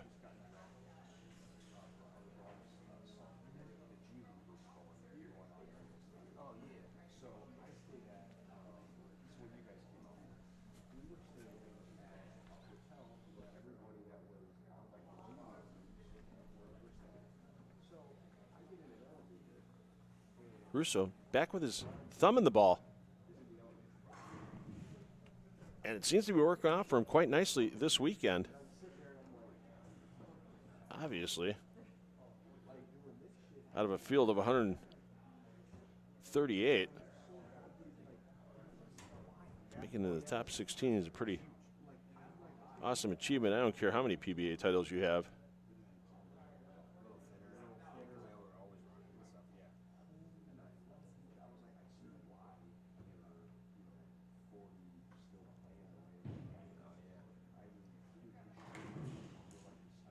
Cutsforth says, I'm not going anywhere. They said he could go and play, well, obviously when he was in his prime, he could have gone and played tight end for any football team he wanted to and been dominant.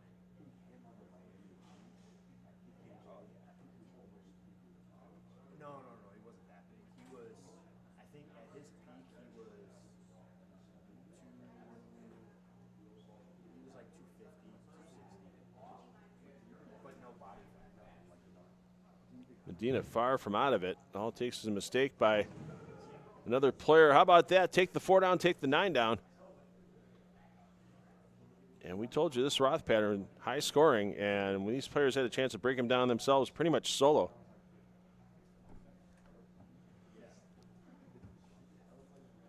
They can really put up some numbers. Hey, thanks for the update there, Rip Van Revs, for Nick Pate leading in Myrtle Beach, not too far from his current home in South Carolina. And Russo packs 10 back. I'm talking more than I should be right now, to be honest. When these guys are throwing all the strikes, we should just be letting the ball and the pins do all the talking here.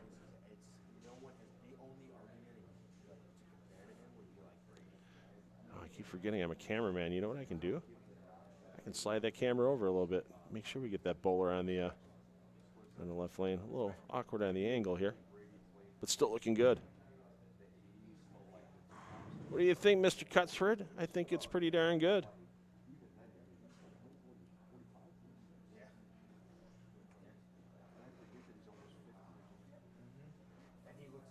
So Matt Russo, 1 pin up on Cutsforth.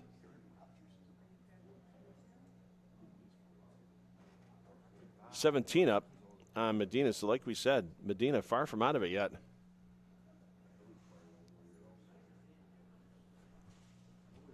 Scott, I make my job easy, let's be honest. As I tape down 36 lanes of cables, set up laptops and cameras on 9 different pair streams this weekend. Yeah, it was easy, but it's fun. I'm enjoying this as much as everybody else is.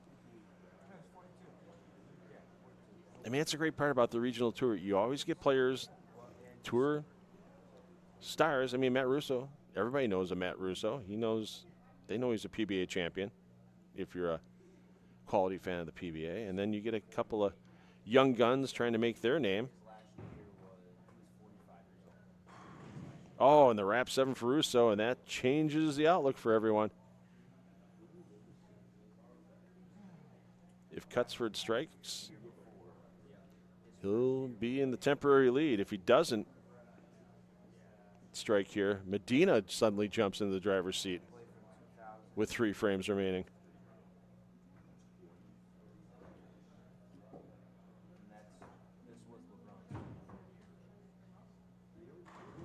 Wow. Error mail. This Roth pattern might be a 4-1. Might be one of the easiest things these players see on the regional tour all year. There might be a board error. There might be 2 boards of error. There's not 4 like we saw there for Cutsforth as that one went well left and not coming back. I'll leave a bowler unnamed, but there was a 2 count yesterday where the bowler took out the 6 and the 9. And we saw quite a few super washouts. We actually saw one yesterday, a super washout with the 7-pin. That's impressive to just take out the 3, 5, 8, and 9 on your first shot, whether intentional or not. And my, oh my, Ben Medina in the driver's seat with 3 frames to go. He strikes here in the 8th. And that's going to put the squeeze on the opponents. Dwayne, appreciate the kind words. Like I said, we do what we can for our PBA fans out there. Doing all in one. 7 late, 10 late, but they go. And Medina steering the boat right now.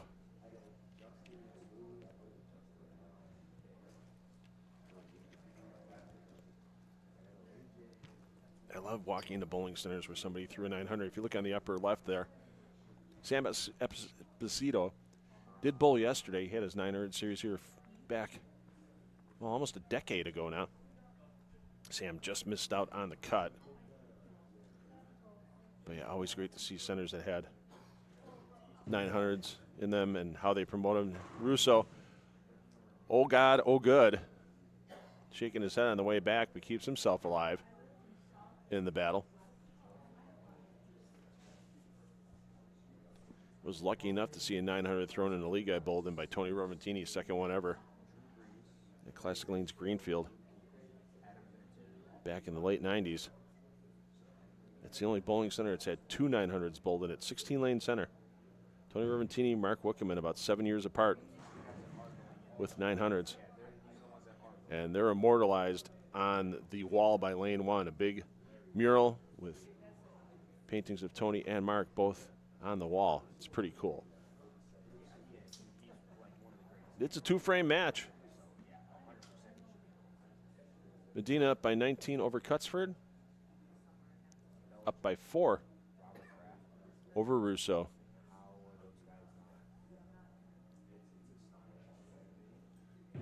Can he build that foundation? Oh no, the foundation built him almost. Week 10, and now it's right back to Russo.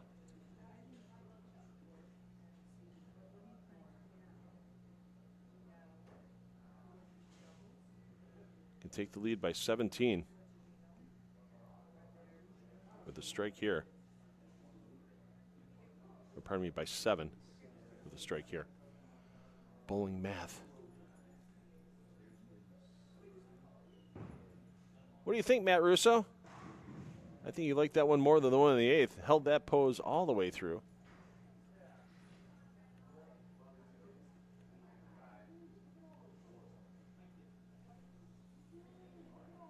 And now, must spare here for Medina, and a must strike for Cutsford. No problem on the cover there for Ben.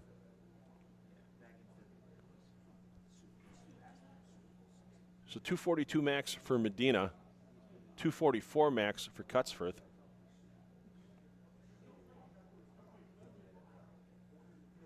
And if Russo goes strike 9 spare, he'd have 248.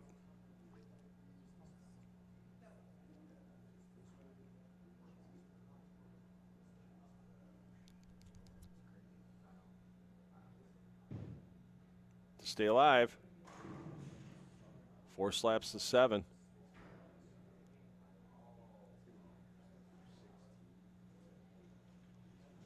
So a strike by Russo, an 8 count would be enough. Neither opponent could pass him.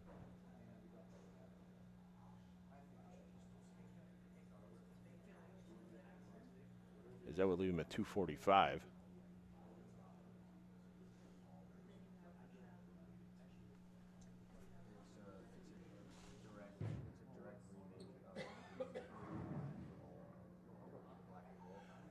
Some of these pinfalls this weekend here at Strike and Spare Tire, it looks like it's going to be a weak 10-pin, and all of a sudden it's like a third effort by the 6-pin. Like just before it gets into the pit, makes another bounce out of the flat gutter and kicks the 10-pin dead left.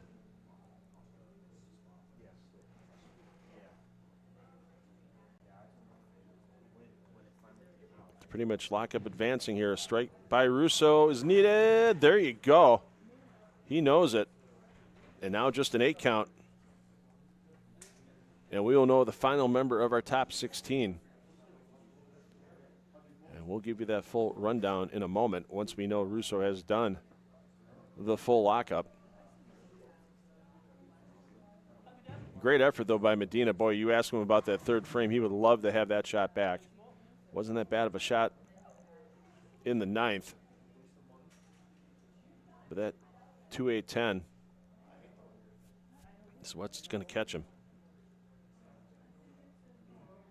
So 8 here is a lock for Russo. And he would join Josh Hammonds, Cam Crow, Alex Acosta, Ryan Burton, Jeff Mann, A.J. Johnson, Kevin McCune, Darren Bloomquist, Trey Heinrichsmeyer, Brett Lloyd, Nick Dudek, Noah Samuels, Bob Baker, Michael Mossberger, and Christopher Szynski in the round of 16 for 3 additional games, and they'll pile on to their 11-game pinfalls. 10's better than 8, and Matt Russo will advance into the round of 16. So there's just going to be a few-minute break. Bowlers will be assigned their lanes. I know Toby Contreras has pretty much got that ready to rock and roll. He just has to drop in the Matt Russo name, and we'll be underway with practice for the Celeste Walker Midwest Central Open presented by the Strike Shop. Thanks again, Al Hardesty, for the presenting sponsorship this weekend.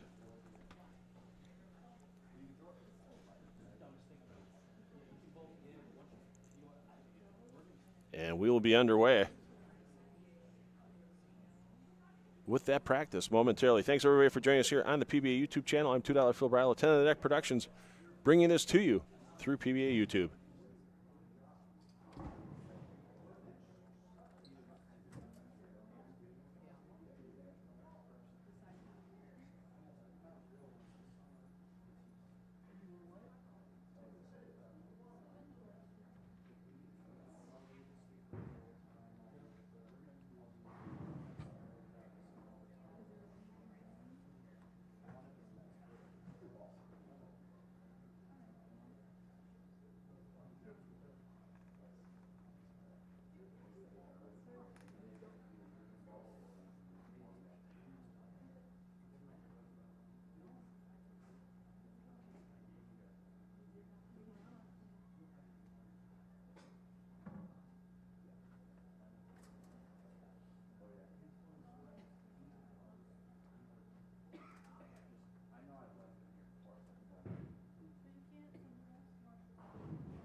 Very, very exciting bowling. Great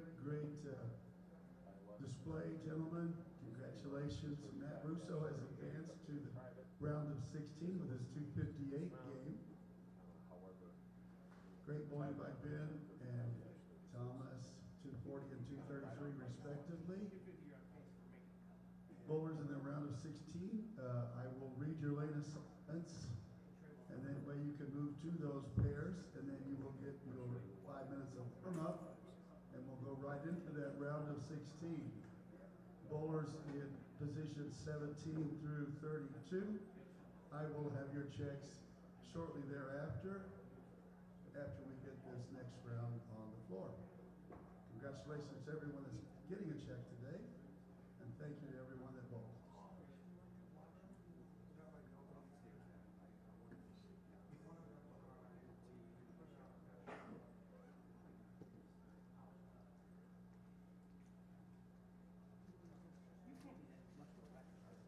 Dude, the U.S. Open this year, I couldn't even walk the foul line. I couldn't even walk the foul line. I didn't go practice. Yeah. Well, you are getting older.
round of 16 pairs. You can go in 3 games of further qualifying. All pairs carry forward toward the step ladder. After this round of 16's 3 games, we will cut to the top 8. We have our top seed starting on lane 5. That would be Josh Hemmings at plus 546. On lane 6 is Cam Crow, 539. Alex Acosta on lane 9, 504 over. Lane 10 we have Ryan Burton, 466 plus. 13 we have Jeff Mann, plus 462 in a tie with AJ Johnson. 13 and 14, I'm going to have to look at your score sheets to see who broke that tie. Probably Jeff. And plus 449 on lane 17, we have Kevin McCune. Darren Bloomquist on lane 18 at 409 over. On lane 21 at plus 390, we have Trey Heinrichsmeyer. On lane 22, we have Brett Lloyd at plus 380. Nick Duvick on lane 25 at plus 369. Noah Samuels on lane 26 at plus 345. What a tie.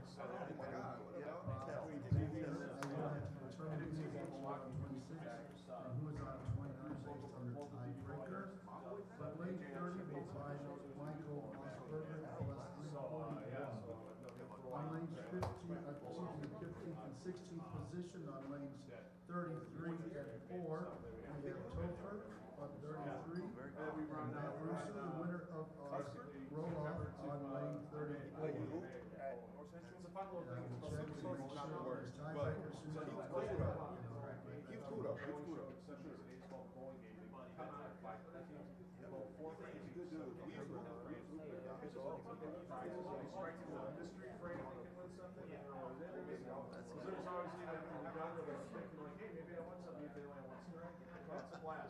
So we have a good time with it. That's the fun part, doing that. So this is fun too, that different kind of fun.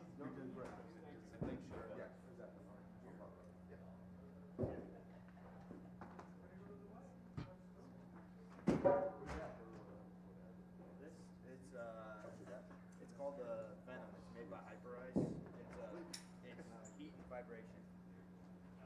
So all these photo guys, they used to be named Venom. It just helps. Yeah. It just helps like loosen it up. And you go like this. These trucks probably make it Keeps it loosen. And you remember the USO? This is the one thing that's neat about events like this with the players. You get to see the side of them between games, between blocks, or I should say more between blocks. You know, we see some of the friendships build and sharing ideas, that type of thing. It's pretty cool. That's why if there's ever a PBA regional near your area, I mean, go check it out. You might see a PBA Tour pro like AJ Johnson, Cam Crow there. Majority of the people you're going to see, weekend warriors, bowlers that have careers, have families, and just can't make the commitment to a PBA Tour career, but this is where they get their chance to compete against many of the best across the country. And to be able to, you know, let's say be a young player like Trey Heinrichsmeyer, bowled his first regional in 2024 as a guest because he was still a youth player, and to come in and beat AJ Johnson for the title. How does that look on the bowling resume? I mean, sure, you beat him. You beat AJ when he's bowling your local city association championships. I mean, that's one thing. That's house shot patterns most of the time, and coming to a PBA regional event and beat a PBA Tour champion. Yeah, that's a feather in the cap, no doubt about it. We should be underway with practice momentarily. We'll have coverage once again. All the pairs will be in play. All of our stream feeds that you see on the PBA YouTube channel, except for 35 through 38. That won't be in play this round. You can watch your favorite player every game of all 3 games. Dual tab it. If you open up the description on the main feed you're watching now, find the pair your favorite player is going to be starting on. Hopefully they texted you where they're starting. Unfortunately, I don't have a roster I can put online, but we'll give you the full rundown during practice once I receive the information from Toby Contreras. And then keep it on here because we'll give you score updates on the main feed. And you'll get, use us for your audio tab and use your second tab for watching your favorite player. So players will have 5 minutes of practice here before they get started.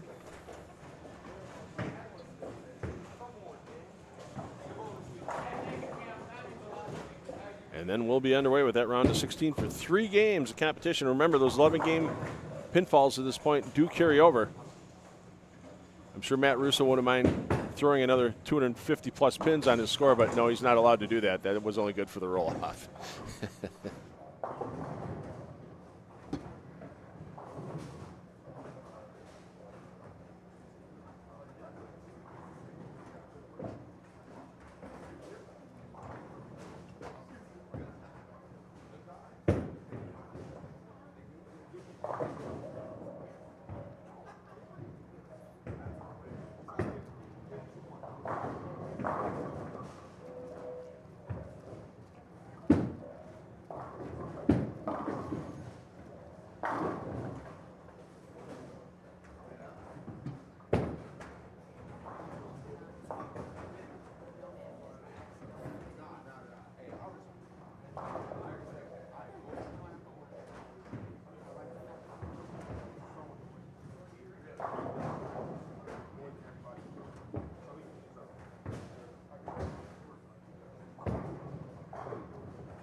This was my first regional 2 years ago.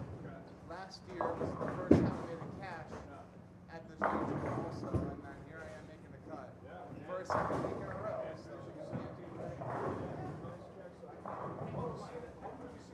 hey, absolutely. This is a great regional. All right, I was just talking with Thomas Cutforth. Yeah, 1 hit. So sometimes that's what this game is. You get 1 more hit than the opponent, and away you go. So we'll give you the rundown here.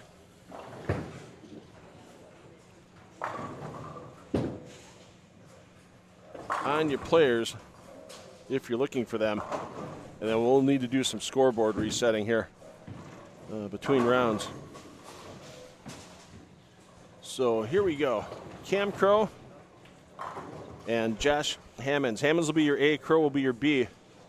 here on 5 and 6. Over on 9 and 10, Alex Acosta, your A, Ryan Burton, your B.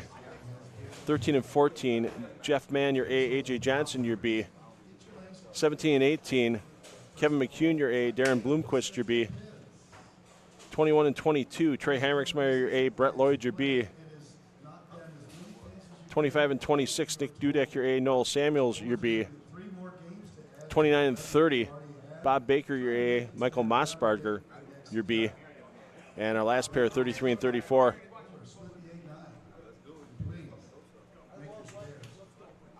Christopher Sisibit and Matt Russo, your A and B, respectively. We'll get some scoreboards reset here. You'll be underway.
All right, let's take you down to players that have the most to lose right now. They're bowlers in 7th and 8th position. Number 8, Darren Bloomquist, he's your bowler B. He's the man on the number. And that number is plus 409. He's got Trey Heinrichsmeyer and Brett Lloyd not too far behind. Heinrichsmeyer 19 behind, Lloyd 29 behind. Let's take a peek in on Heinrichsmeyer momentarily. As we mentioned earlier, he switched to the reverse hook off the left side of the lane to make his big move from outside the top 16, well outside the top 16, into the number 9 spot. Heinrichsmeyer, your bowler A, working on a strike, and he's still staying with that reverse hook, and almost the stone 9, but the high hard head pin coming back across takes it out.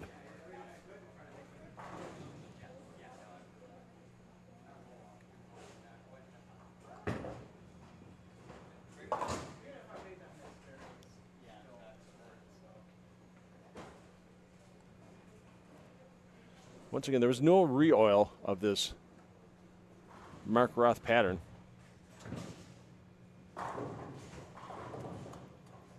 Hey, Robin, how you doing? Good to have you back in the viewing audience. And Brian, thanks for. Wow, good thing I wasn't the one on camera. You don't want me on your big screen during the opening of each block.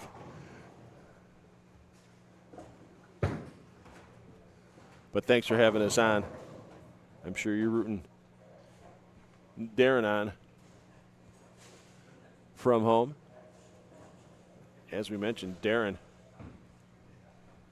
the man on the number. He's number 8 right now. But after the first frame open, now put a 3-bagger on the board. He's your bowler B on that pair.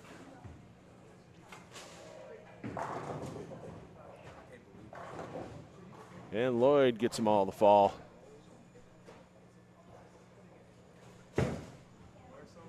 Take a look at McCune. McCune plus 449 in 7th, and he's just had a problem getting more than a 3 or 4 bagger on the board throughout the weekend.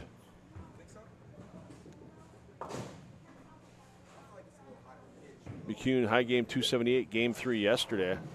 Did close out the last round with 275 to get himself into 7th position as Heinrichsmeyer extends his string to 3 in a row.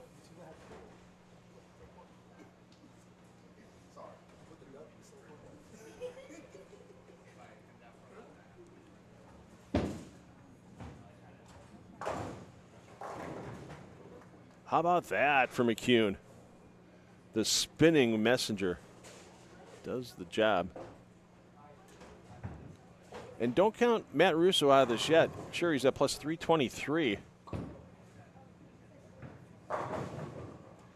He's 86 pins out of 8th, but if he puts up a huge 3-game set and he's on the front 4, down on the high end, 33 and 34, he could still make a charge.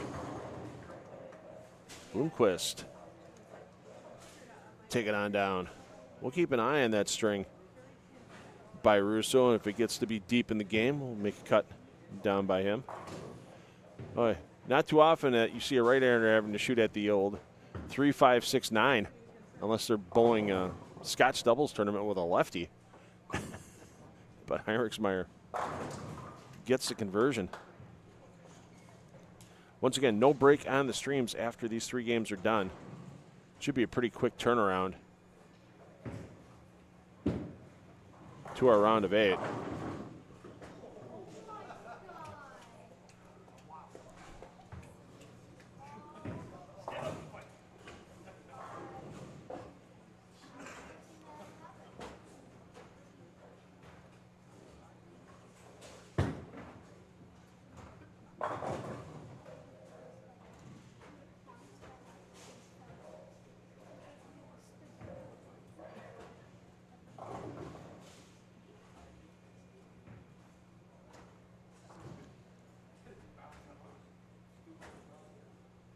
Wow.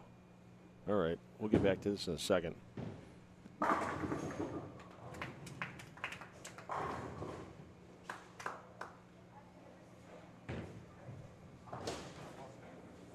right, the good thing about having YouTube is we can use all these pair feeds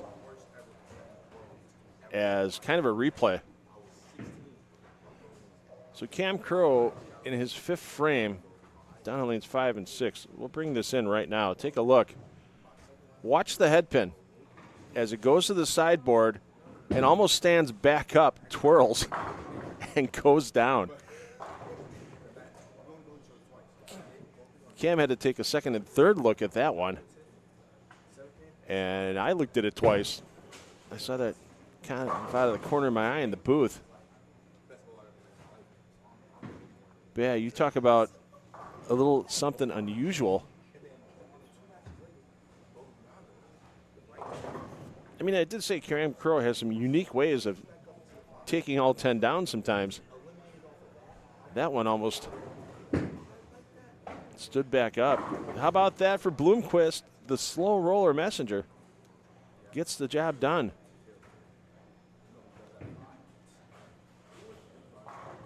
And Heinrichsmeyer, boy, that could be one heck of an advantage for Trey the rest of the day.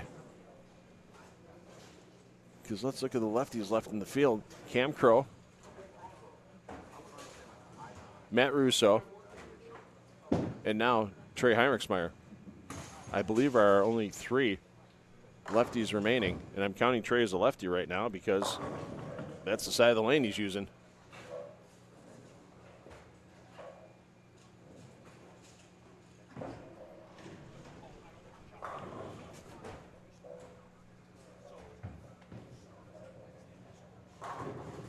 Oh, Noah Samuels as well. So 4 lefties left in the top 16, so 25% of the field.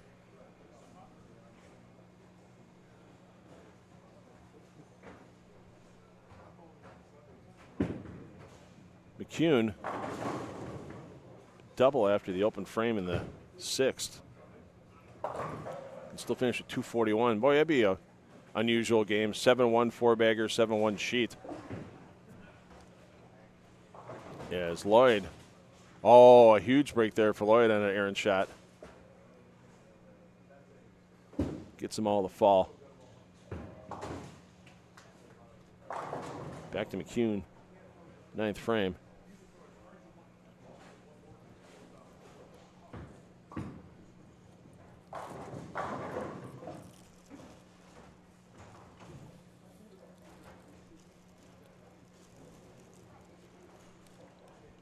So still the possible 241 for McCune as he tries to stay in the top 8.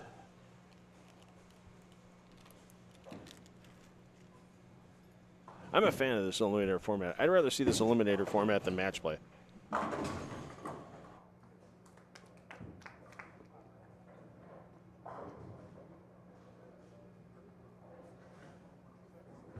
Just keep piling on the pins.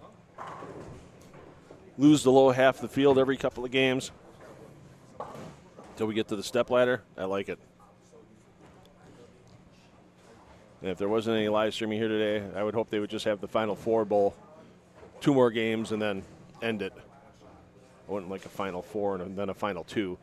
I mean, one of the players could have such a huge advantage. 150, 160 pins after all those games. It could make that Final 2 pretty much irrelevant.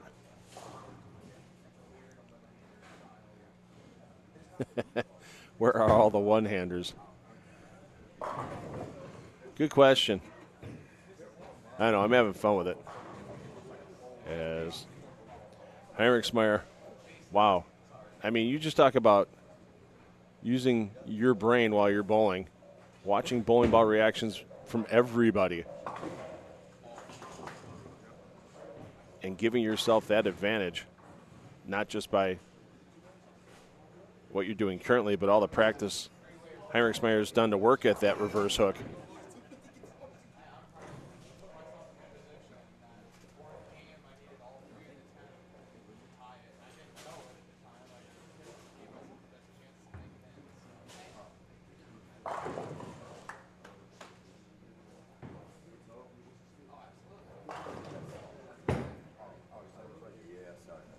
So your player movement is going to be, your bowlers are skipping 2 pairs. So if you're a Cam Crow fan, you're going to want to tune into lanes, the feed for lanes 11 to 14, because he'll be on 13 and 14 next game.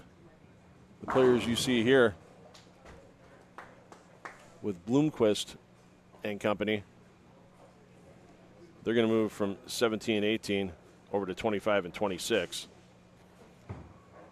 So we'll get you a 12-game scoring update after player movement, and we'll check in again on Cam Crow. We'll check in on the bowlers that are close to that cut number as the PBA Celeste Walker Midwest Central Open presented by the Strike Shop rolls on here from Strike and Spare 2 in Lockport, Illinois.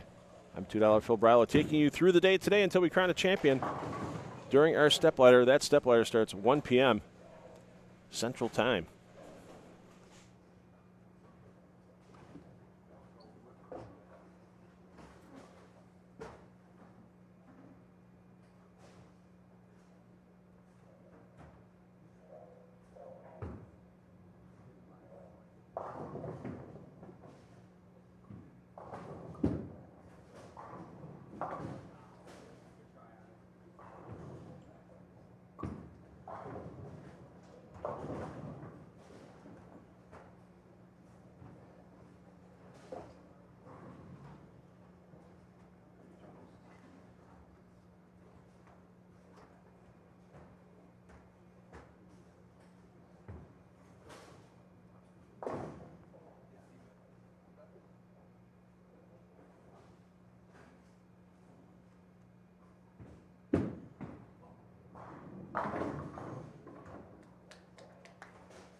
Oh, yeah, it was. Yeah.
All right, we'll have player movement completed shortly.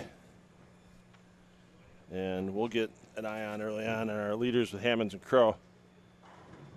They're going to be on 13 and 14 when they get underway. And we mentioned this earlier. H5G Brands, the official merchandiser of the PBA and the PBA Tour, are teaming up to present bowling night at American Family Field.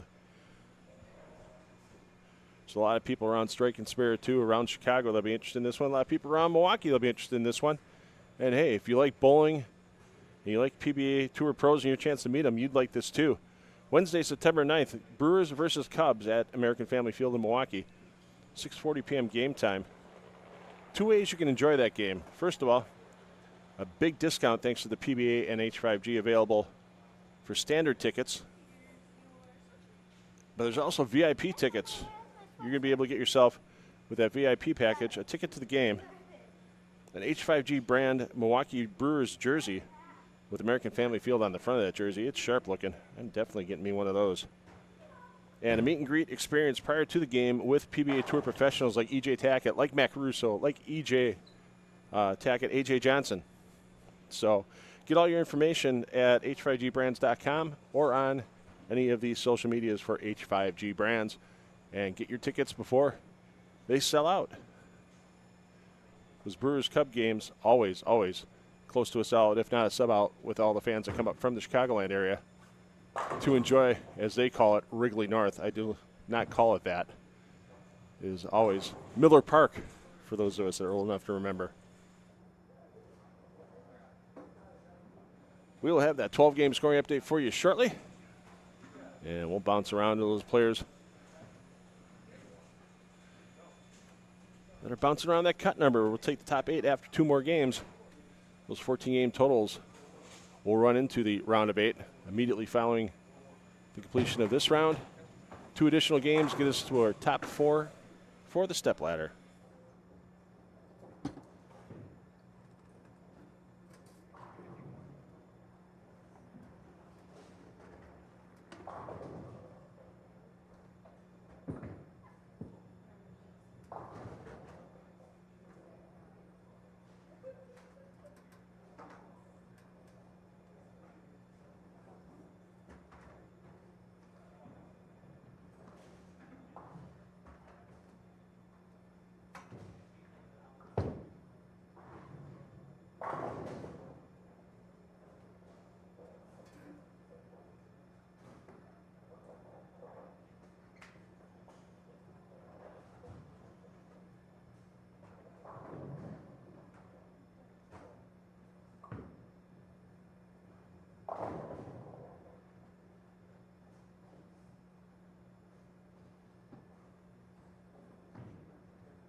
So Hammond's perfect through 4. Crow looking to bounce back with a strike after a 6-pin in the 3rd frame. Ooh. I think that was a 3-pin that ended up taking the 10 out. A little unusual. Let's check in with our players.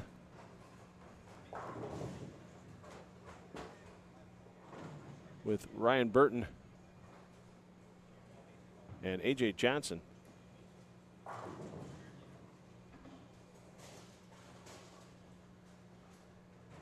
Pardon me, Ryan Burton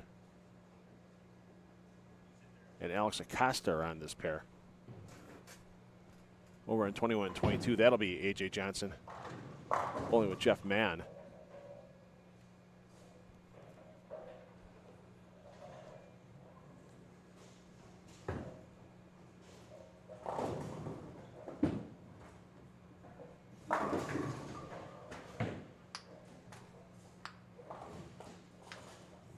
Kick over there by Burton. Curl a little light. Just the 3-pin remains. And no problem on the cover.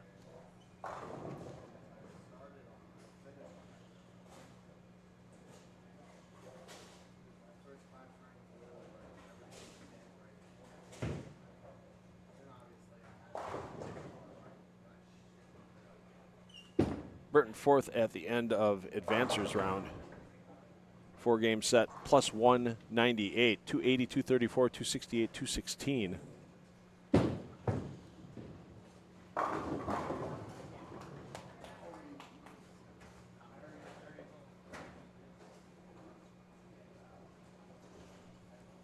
Acosta 3rd after advancers round.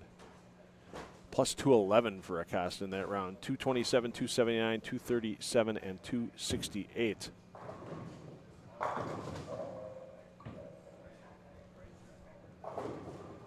And with carry like that, you see why Acosta's been steadily rising up the leaderboard.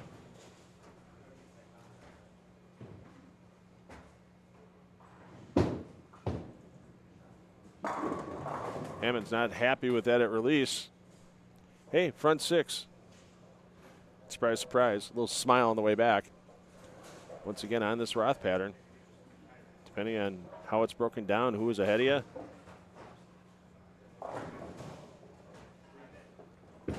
You might be able to catch a break or two on an errant shot.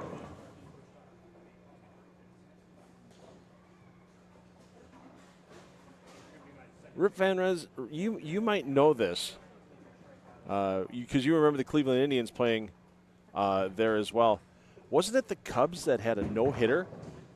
They had to relocate some games from Wrigley Field, or was it the White Sox relocating from Kaminsky?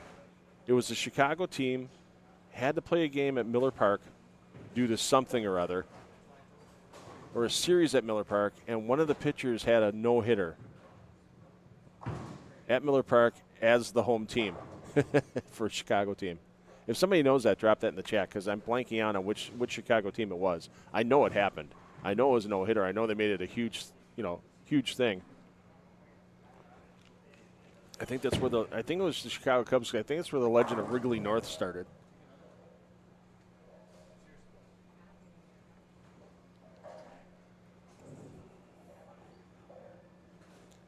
Well, we're going to stay here until Hammond stops striking, so we have all of our pair feeds available to you.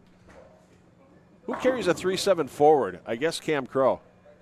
Even Matt Russo just looked down and said, "You got to be kidding me." Russo just a couple pairs away.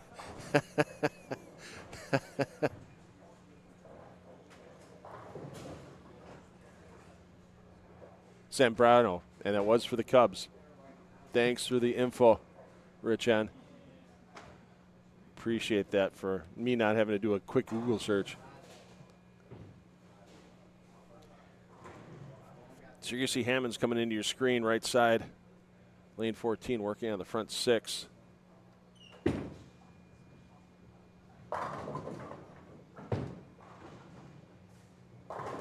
Making front 7. Still waiting on the 12-game scoring update. Hope to have that for you shortly.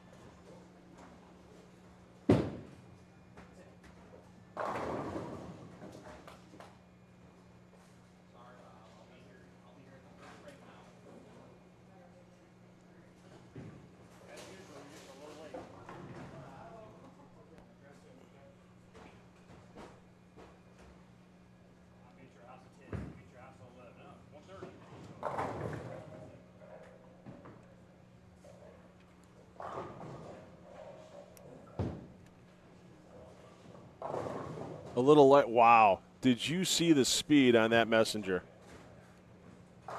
I think an Illinois straight trooper would have pulled that head pin over for 20 over the limit.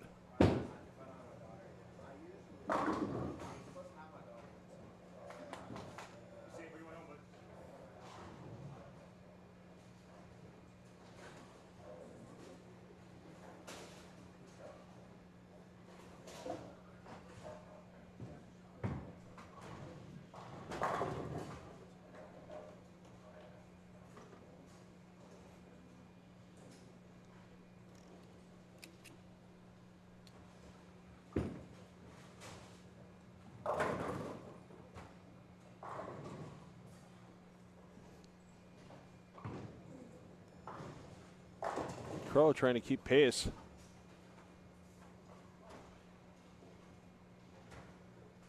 He was our leader after day one.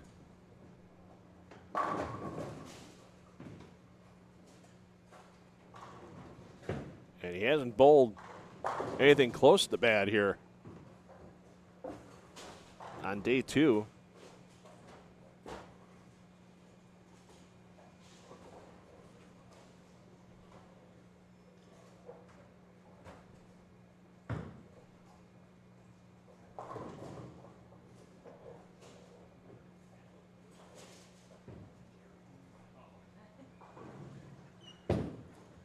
Just when Hammonds is throwing plus 206 for his first four today to just plus 157 for Crow.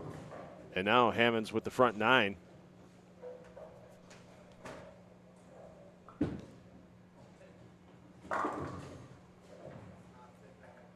Crow can shoot 259 and lose 41 pins to the leader. Just incredible. Just goes to show you, you give these bowlers a little advantage, a little room on this Roth pattern, and they will jump all over it. 300 games already in this event. Jeff Mann, Courtney Burks. Oh, come on, it hit it. Knock it over. And Ben Medina were the three bowlers with 300s earlier. He moved that 10 pin over a good 1.5 to 2 inches, but just hit it a little too much towards the middle. He gets that one right on the bottom of the pin, may have tripped it down, obviously higher. Get that center of gravity tilted past 7.5 degrees, and that pin should fall, but Hammonds will still extend his lead. So our players are going to skip 3 pairs and play land on the 4th. So basically add 16 to the number here. So players you see here with Hammonds and Crow, they're going to go to 29 and 30. Our players next door with Acosta and Burton, they're going to go to 33 and 34. As Acosta having himself a pretty good game, but once again, going to lose ground to the leader.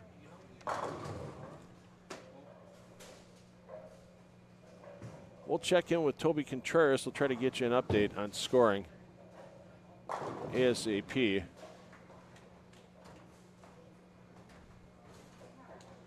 We do have that live scoring link up in the chat. Make sure when you go to that round of 16 page,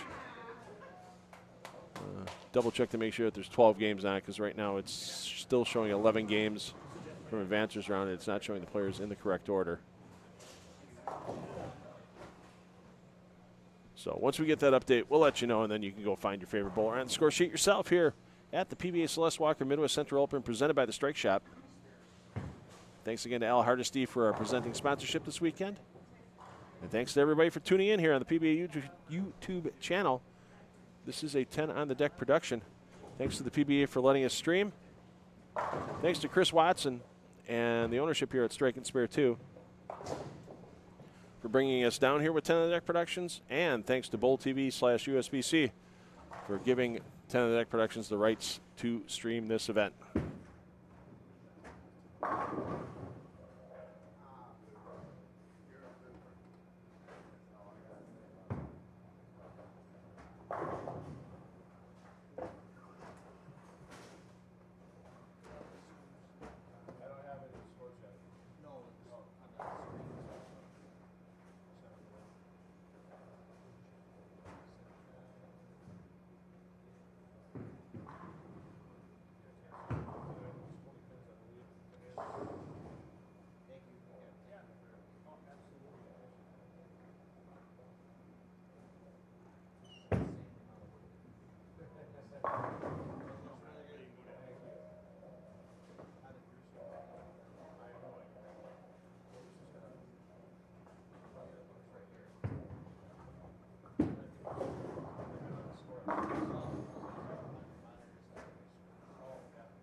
pay for a program to run your scores if it never works? That whack-a-mole. It just crashed. So like we have no idea what's going on. Our two sports is bad enough. At least that loaded. At least that typically worked. It was just slow. Well, the guy from the original, Bolero bought him, that thing always worked. You never had a problem if you had something that actually went wrong. You call him, fix it in 5 minutes. This one, oh, it's okay. They didn't want to pay him. He said, F you. Took his program with him. I don't blame him. All right, let's start here with Jeff Mann and company.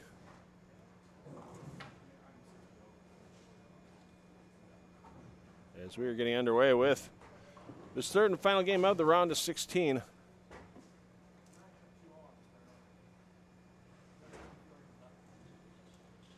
And there's some technical issues on the scoring. They're working on that, so unfortunately I can't give you an update at this time. Hopefully we'll be able to do that soon. That's all I got for you on the scoring, but just enjoy the bowling, please. And we'll get back to our leaders with Hammonds and Crow. We'll check in a couple other players as well. Hammonds and Crow are up in 29-30.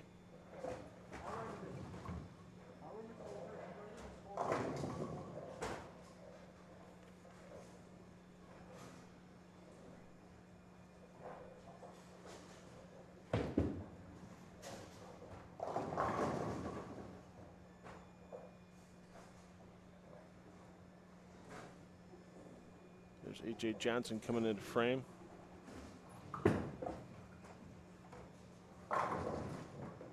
Actually, they're on 25 and 26. Correction on the Hammonds and Crow. And Hammonds wasting no time again. Just firing strikes. Front 10 last game. Front 9 last game, pardon me. Front 9. Before a wobbly 10-pin. Denied imperfection.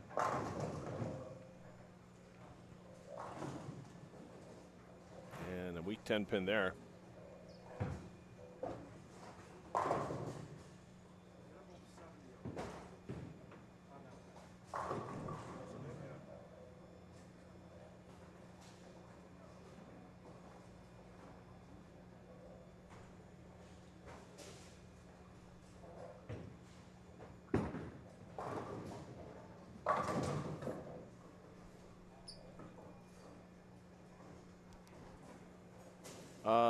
The nostalgic lane talk is working great, yeah, but the bowlers' names aren't. There's a tie-in between League Pals and a couple other things. It's just not functioning the way it should. So instead of having problems, we're just doing A and B, and it's just static to the pair. So you're seeing the totals for A and B that have been bowled on that pair by A and B, not by the actual bowlers. So, yeah, it's nice having lane talk. It's nice having the crystal clear view of the scores. I appreciate it. Makes my life a little bit easier. Especially because when you have a center like this, a 38-lane center, you have some monitors that over the years of use might not be as bright as other monitors, that type of thing. So good to have it. Good to have you all tuning in. Michael, PBA, trust me, they're not phoning it in. It's a long, complex relationship. I am 10 on the Deck Productions, so I am the one that contacted Chris Watson here. So this is the 4th year I've streamed this event. This is A.J. Johnson's favorite regional because he's won it twice and finished second the times I've streamed it. So I think A.J. Johnson should be the one paying me to be here instead of Chris Watson at Strike and Spare. So just to give you the basic things, they help me get down here. I get all the stuff set up. PBA gives me the bandwidth on the YouTube channel to stream directly to there instead of some other site, and Bowl TV/USBC, since they own all the digital rights to PBA live streaming. They also give me the rights release to stream this as well. So it's a lot of parties working together. But yeah, that's why I'm the one-man show. We have to make it affordable for the host center to bring me in. So. And I enjoy it. you know, I've been lucky in my bowling broadcasting career over 20 years, and it's been all pretty much myself, except for my time back with Extra Frame, some of you might know me from, and then into Flow Bowling before the pandemic, before we parted ways. So it's I appreciate all the thank yous. I even appreciate all the little criticisms in the chat, because I'm always striving to make this better for everybody, and we want to make sure that everybody's enjoying their time here watching the live stream. And I know, you know, one thing you could really do me a favor, everyone, let people know you're going to be watching that stepladder at 1 p.m. Central Time. Share it on your social media. Share it with your friends. Let them know that, hey, you know, odds are you're going to have a couple PBA Tour players like Cam Crow or AJ Johnson possibly in there. You might have some young guns in there like we're seeing with Josh Hammonds here.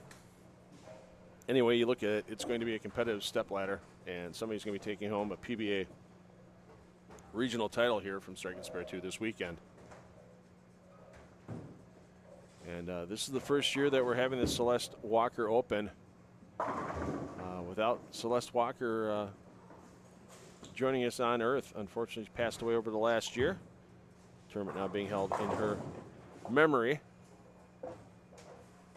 Done so much for bowling in the southwestern Chicagoland area, and glad to keep saying that name, Celeste Walker, and hopefully for years to come as well. Oh, Rip, you're going to be disappointed then when we get to the stepladder, because we're going to have like 4 cameras on the stepladder. So, the nostalgic former bowling streamer. Yeah, I don't know who you would be then. And if you care to reveal yourself, that's fine. If you want to stay behind the nickname, I have no problem with that either. So, it's I mean, I've worked with Emil Williams Jr.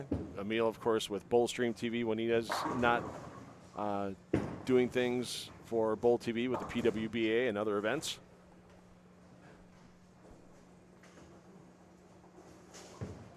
So back in the day, worked with Craig Elliott, Mike Jakubowski back in the days of Extra Frame, Jeff Goodger. Heck, even when I was with Flow Bowling for a year and a half, Natalie Tackett was my producing assistant when she was traveling with EJ before they had their son Trip. So it's pretty cool. Oh, Ricky, okay, you worked with Flanagan for quite a while. My condolences. No, I do not have a camera behind the pins. That'd be kind of cool. So,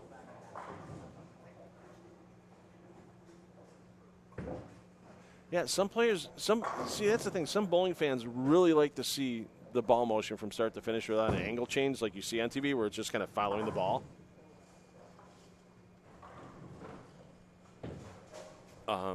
Actually, like I said, not to promote my own stuff here, but I'm going to. If you ever watch an episode of the Brew City Bowling Show on YouTube, we post the shows there. If you want to watch before the stepladder, find an episode. If you watch the replays I do, it's actually the full lane. It's kind of like the coverage you see today. So while the ball is going down the lane, we follow it, but our static replay camera, we just show the replay from that angle like you see on here. So it's pretty cool. So people get the best of both worlds, because I know people are a fan of that. So, yeah, there's some issues, Lauren, with the scoring here. We're going to give you the scoring update right now. So, Josh Hammonds, great, I got to do math. Thanks, Toby. We're 13 games in, so plus 649 for Hammonds, plus 608 for Crow in second, plus 557 for Johnson in third, plus 540 for Burton in fourth. Alex Acosta in fifth, plus 530. Jeff Mann sixth, plus 527. Kevin McCune in seventh, plus 517. Darren Bloomquist is the number. Bloomquist and McCune down at 5 and 6, so we'll keep an eye on them as well. Bloomquist at plus 503. Bloomquist does have a bit of a gap to Bob Baker, though. Baker back-to-back 257s to start this round. But Baker back at plus 459. Heinrichsmeyer 445 for our 2024 champion. 443 over for Dudek, 441 over for Szynski, 438 over for Lloyd. Russo 421 over, Samuels 418 over, and Mossberger 368 over. So still some players that are close with big games and a struggle by either McCune or Bloomquist.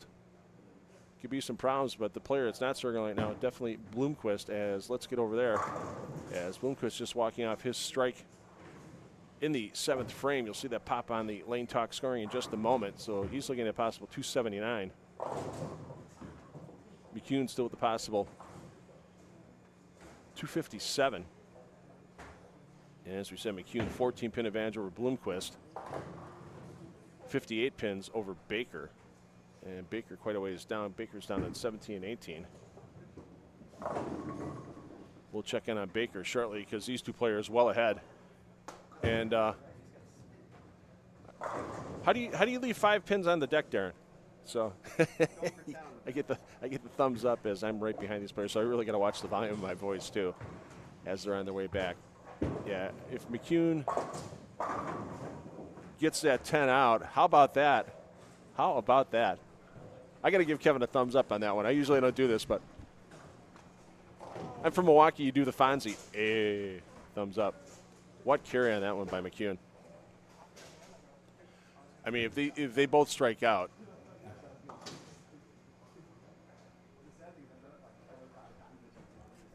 nobody's going to catch him. That's behind them in the standings with the gap they have. 17, let's see, lane 18. Yeah, both players, no doubt, yeah, basically pacing 180. With Baker, Heinrichsmeyer right next door in 9 and 10. Heinrichsmeyer can max at 240, and that's not going to happen now because with the backup ball, he just left a 379. Lloyd too far back. So right now, even with that wrap 10, pick it up, move on, and we're not going to have any changes in our top 8, barring full disaster from Jeff Mann or Alex Acosta or Ryan Burton.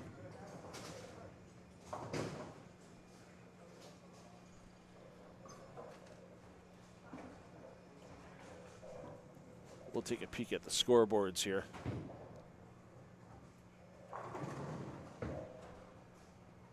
Once Bloomquist converts, no problem there.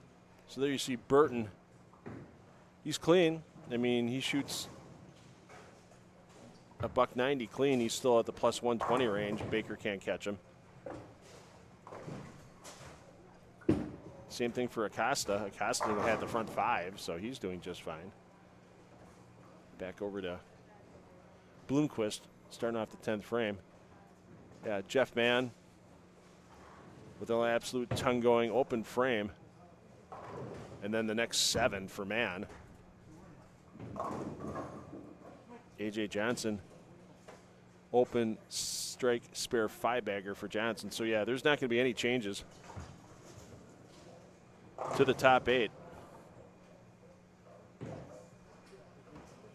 Just everybody's run out of frames. Even Brett Lloyd. I mean, Brett Lloyd's got a chance to put up 268. Problem was, he was 65 behind Bloomquist. There's just no room. You can't shoot 330 to get by him.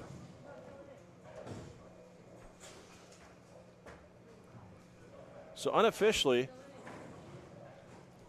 your top 8's not going to change after the 3rd game here in the round of 16. So we don't have the online scoring update available for you, but let's give you the rundown once again. It's not what's Fonzie, Mr. Snyder. It's who's Fonzie. There's a statue of him downtown Milwaukee from Happy Days. Great show from the 70s, or from the, late, I think it started in 78, 77. Actually, maybe even before that. Henry Winkler is Arthur Fonzarelli, or the Fonz. Hey. So unofficially, in no particular order, your top 8 advancing to 2 more games in the round of 8. Josh Hammonds, Cam Crow, AJ Johnson, Ryan Burton, Alex Acosta, Jeff Mann, Kevin McCune, and Darren Bloomquist. So once again, we'll have a short break. We're just going to keep it on the lanes here.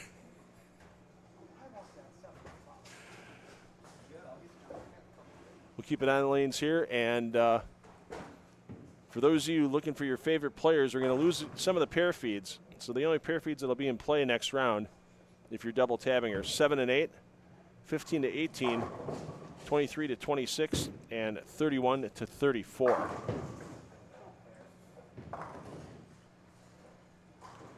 All the other pair feeds we will be ending for the day. We'll go back up to AJ Johnson and Jeff Mann rounding out the final shots here in this round of 16. Back with a round of 8 shortly. Thanks, everybody, for tuning in.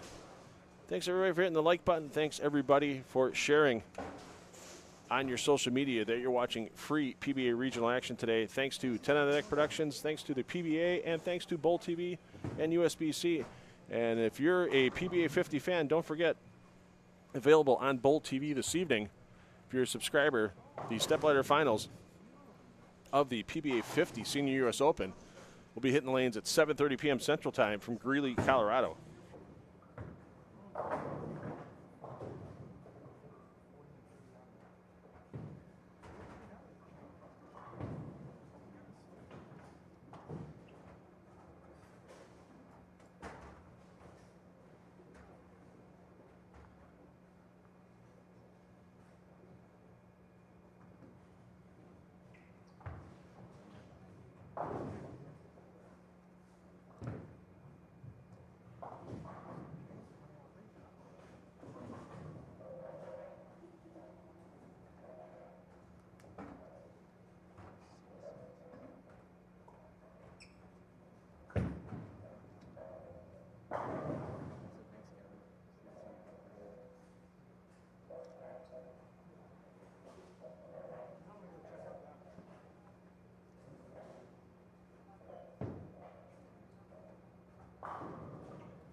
750. I'm just a 10.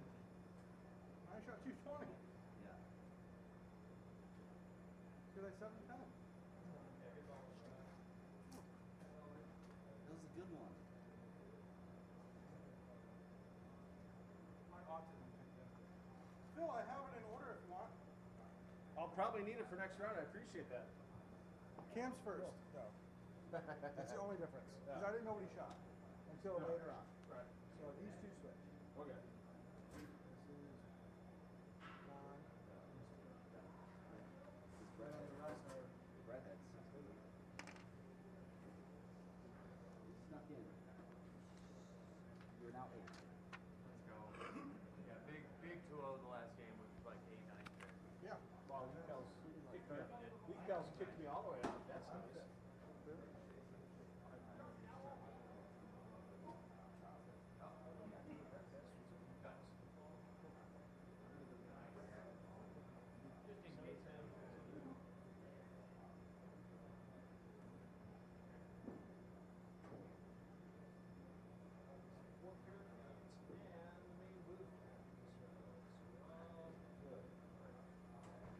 Go team. Don't worry, I'm faster than league calls anyways. Most bowlers are. We know all the scores. Always.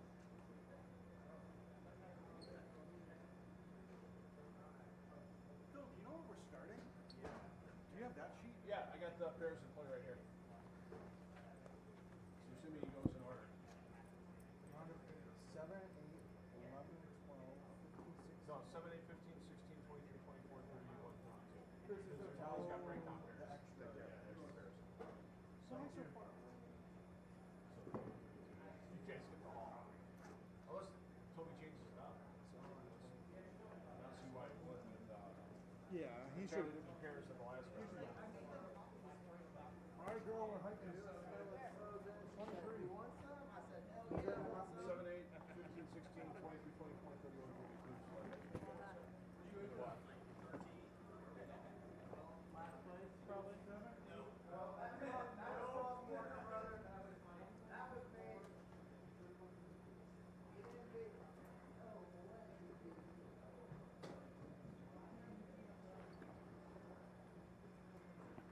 All right, once again, and this is thanks to Kevin McCune helping make this somewhat official. Cam Crow is going to be your new leader after 178 by Josh Hammonds in Game 3. Hammonds will still be second. A.J. Johnson third. Alex Costa fourth. Kevin McCune up to fifth after his 257 game. Jeff Mann sixth. Darren Bloomquist seventh. And Ryan Burton, victim of a 208 game, drops him all the way from fourth to eighth, but still he's your last man in. For the round of 8, we should have scores official momentarily, and then the bowlers will receive their 5 minutes of practice, and then we'll be back underway. Thanks, everybody, for staying with us through the break. We've got some housekeeping to do here, so we will have a little radio silence for a short period of time. But this is a pretty cool shot. I like this shot. And awesome. We're all good. Thank you to the great volunteer staff here at Strike and Spare 2 and their employees, along with General Manager Chris Watson for all the help of you. I mean, this camera is on the approach by lane 38, so you just look at the expanse, the loveliness, all the colors here on the walls. I love that mural on 1 and 2 for Strike and Spare 2. Let's see if we can take a peek here.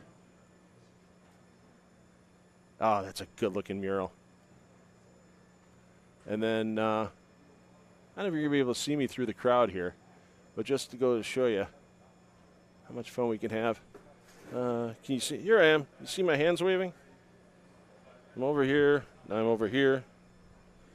Yeah, I can't really move around that much, but you'll see my hands waving behind some cameras here. So that's as much as we cover. You see all the cameras all the way down the concourse and the laptops that helped us cover all 36 lanes in tournament play this weekend. There's Cam Crow back in the lead where he was at the end of the day yesterday. As you get ready for the next round. So still 3 tour players tour regulars, I guess we can call them, Congratulations, round of 16. in the round of 8. Matt Russo, unfortunately, getting the sweatshirt on, as he's done for the day. He'll be heading back home to his lovely bride, Lauren. And I hope Lauren picked out some new curtains with the money that Matt won today. Congratulations on the home ownership, building your own place the way you want it, for Matt and Lauren. Jennifer Burton, thanks for saying hi. Yeah, league pals. You know. But we'll give you the official update here. We got it from the tournament office, so unfortunately I don't have a scroll for the bottom of the screen because I'm me. juggling cats here. So Cam Crow is your leader. Josh Hammond's second. After 14 games, plus 645 for Crow, plus 627 for Hammonds, plus 595 for Johnson in third. Acosta plus 577 in fourth. Mann just 3 out. McCune just 3 out. 28 behind is Bloomquist in eighth, and don't count Ryan Burton out yet if he can turn it around.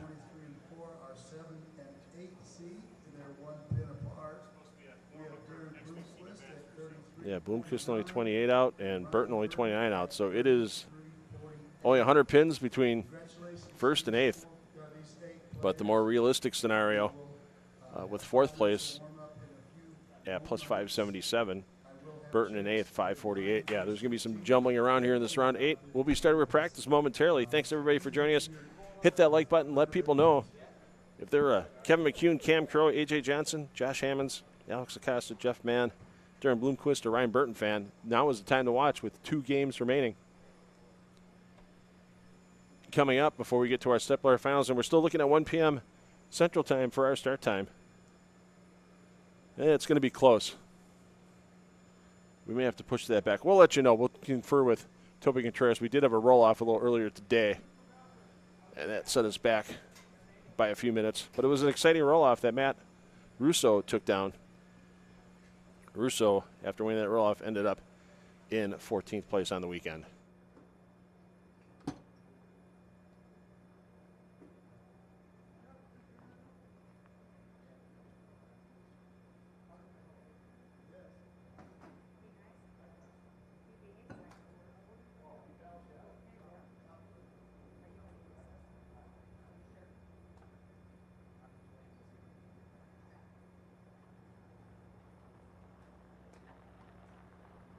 I'll read those starting names again for the round of 8. 7 and 8, we have A.J. Johnson and Alex Acosta, 7 and 8. 15 to 16, we have Jeff on 15, Kevin on 15, Jeff on 16. 23 and 4, we have Darren on 23, Ryan on 24. And 31 and 2, we have Cam on 31, Josh on 32. These bowlers are going to roll 2 more games, adding to their total. Top 4 scores will go into our step-ladder final. That will take place on 31 and 2 at around 1 o'clock. So, bowlers, in just a few moments, we'll be turning your lights on for your 5 minutes of warm-up for your round of 8. So, please head to those pairs at this time.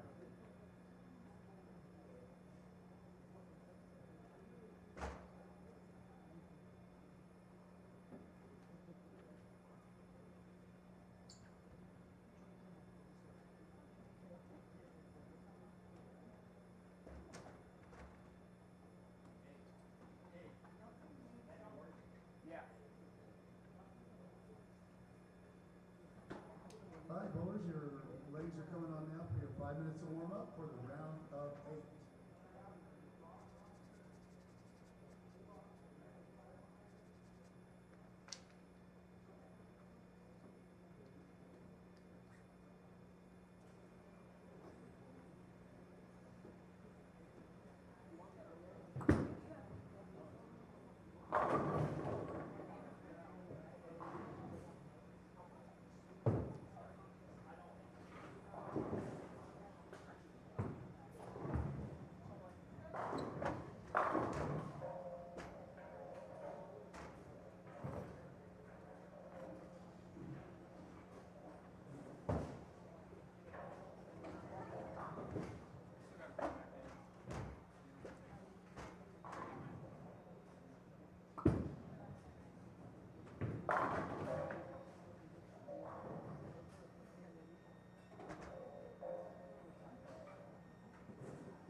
Bowlers in the round today, there's a minute and a half left. They do a warm-up, so judge your shots accordingly.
All right, bowlers, your warm-up time for the round today has been completed. 2 more games to add all the things you can to that shopping cart. As we roll that shopping cart into the step ladder round of 4, bowlers into that exciting finish. Scheduled for eliminating by Peter Slater will take place on 31-2. So bowlers at this time, I recommend you split the 8-9. It's always a good idea to make your spares.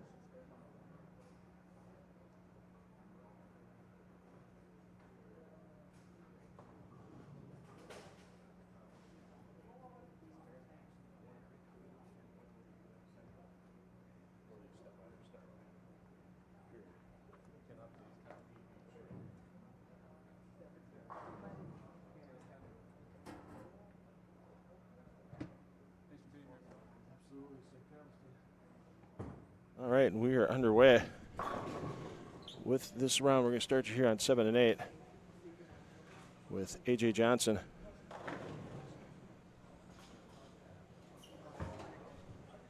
And Alex Acosta, your 3 and 4 players.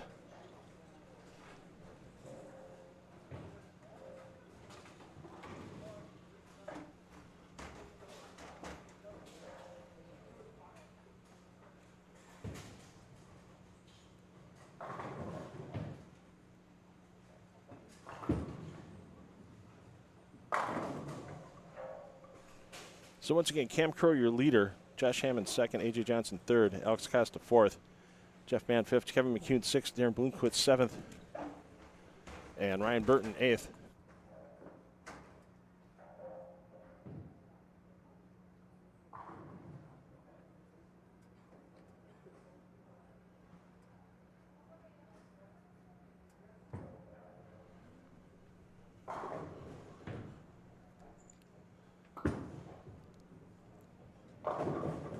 It's Skyu. Yeah, patterns need to be harder. Not all the time.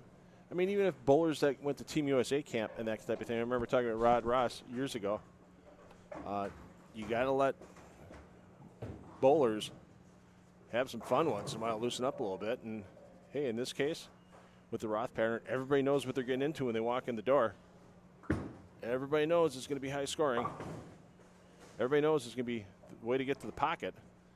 You just have to find the way to get the ball through that pocket, through the pin deck, and make sure you get all pins down as quickly as possible.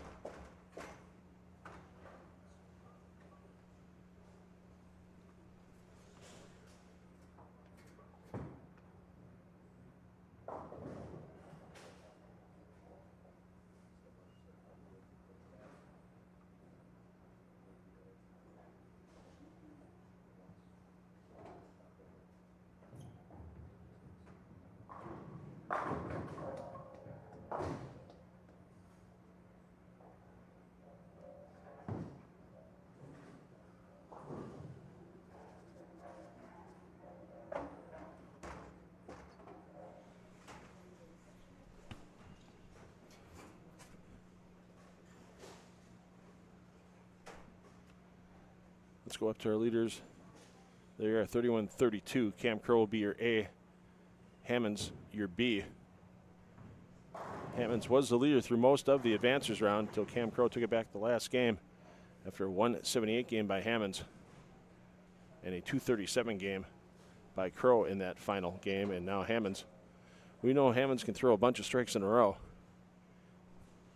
As game 2 of the round of 16, Hammonds at the front 9 before a wobbly 10-pin stopped his bid at perfection.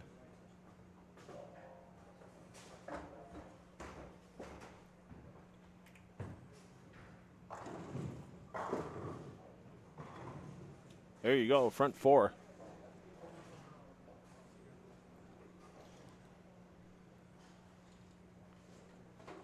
Let's check in on our players that are in 5th and 6th. Kevin McCune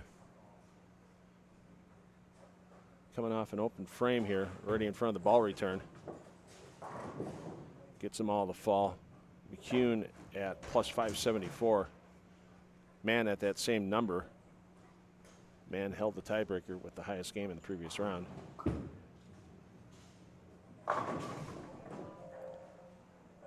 Pardon me, McCune held the tiebreaker. That's why McCune is your A. Mann is your B.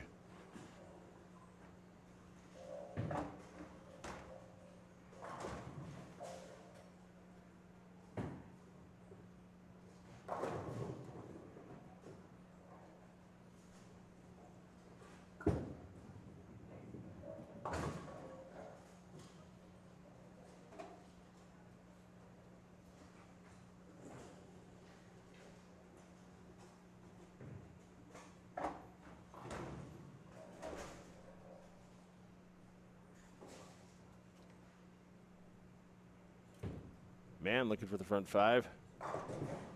Not even close. Roth pattern still has a little bite.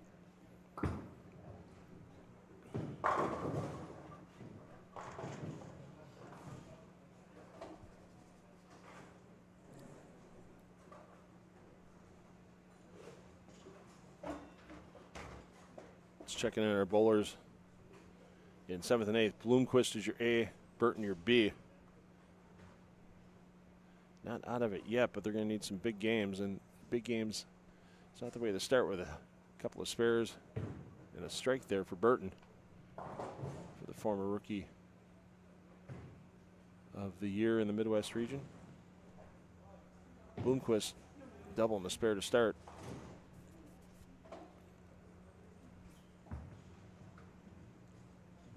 Hammonds has his opening run stop at 4 strikes in a row, went through the face, 3-6-10.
Only 2 games in this advancers round to make a move. And the man looking to stay in that number 1 spot, Cam Crow, stepping up 6 frame, clean with a double to this point.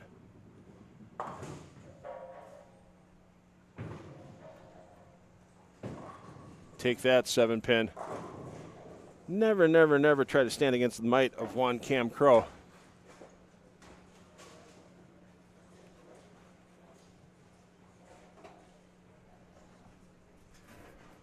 As you will pay the full penalty for trying to stand against that might. Once again, 2-game round here. Pinfall carries over from previous rounds. So Cam Crow, 68 pin advantage over 4th place currently, but he's not thinking about just making the step ladder. He's thinking about being that number 1 seed and having to wait to see who he gets to face in that championship match.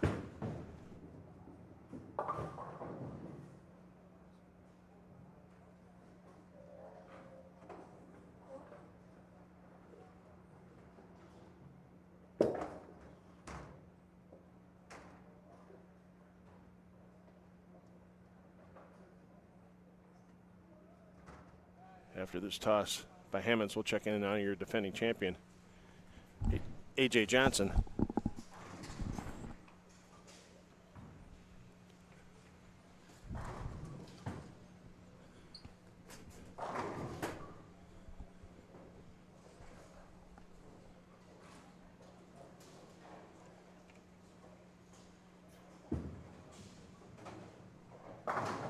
As Johnson, 2 of everything so far. A double, 2 opens, and a double.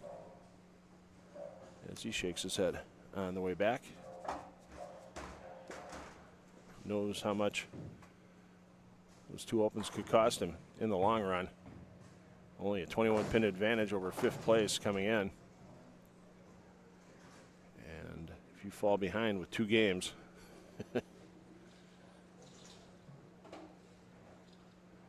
could be a quick curtains for you. And instead of bowling a step ladder, you're collecting a check and heading home.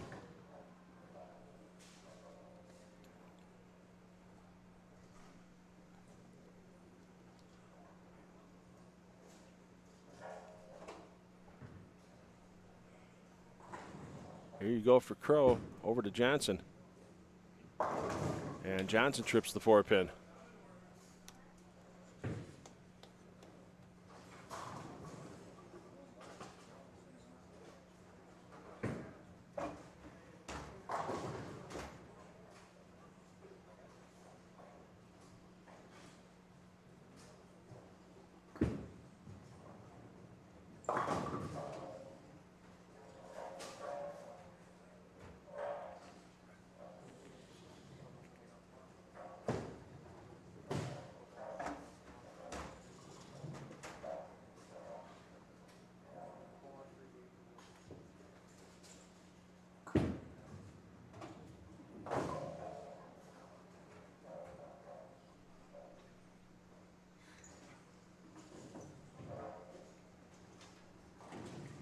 And there's a little unusual. 5-pin goes between the 6 and the 9 for Crow. Leaves them both.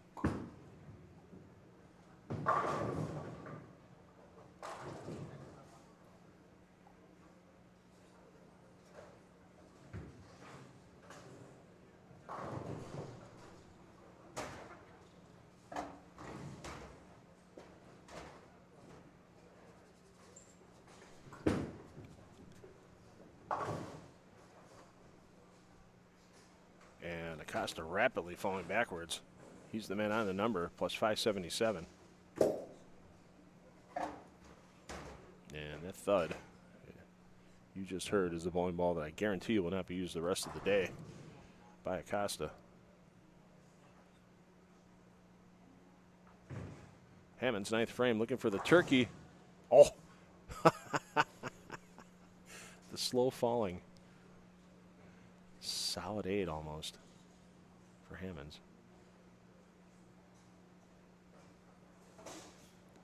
Got to watch my volume as I'm right behind 7 and 8. Great toss there by Johnson. Stretches out 4 in a row. Once again, his last 3 years in the Celeste Walker Open presented by the Strike Shop.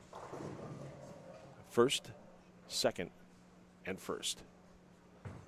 And for the first time in a couple of years, if AJ gets to the stepladder, he won't have to face Trey Heinrichsmeyer. Trey ended up out in 11th place today after a spectacular comeback, being well outside the top 16. Coming to an advancers round and throwing that reverse hook. I love bowlers nowadays that learn how to use all 39 boards on the lane. I find that entertaining. Others might not. I enjoy watching that.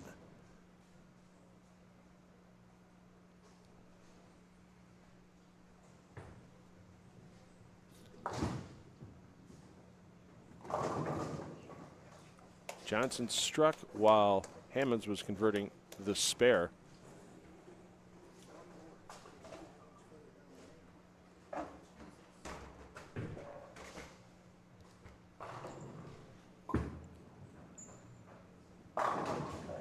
So these players will skip a pair, play land on the second. So 31-32.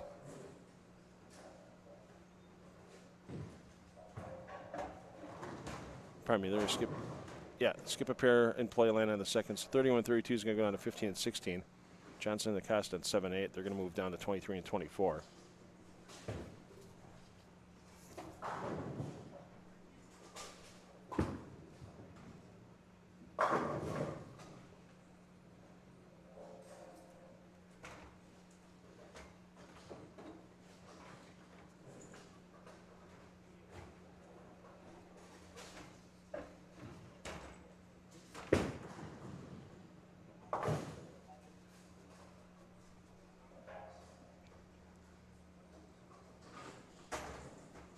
It's 232 for Hammonds.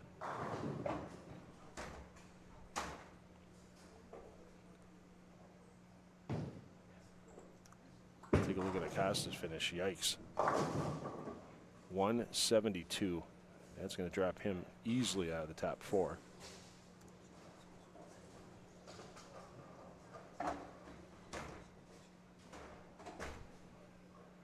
Kevin McCune, 222 unofficially. Ooh, and Cam Crow finds trouble. Second ball, 10th frame.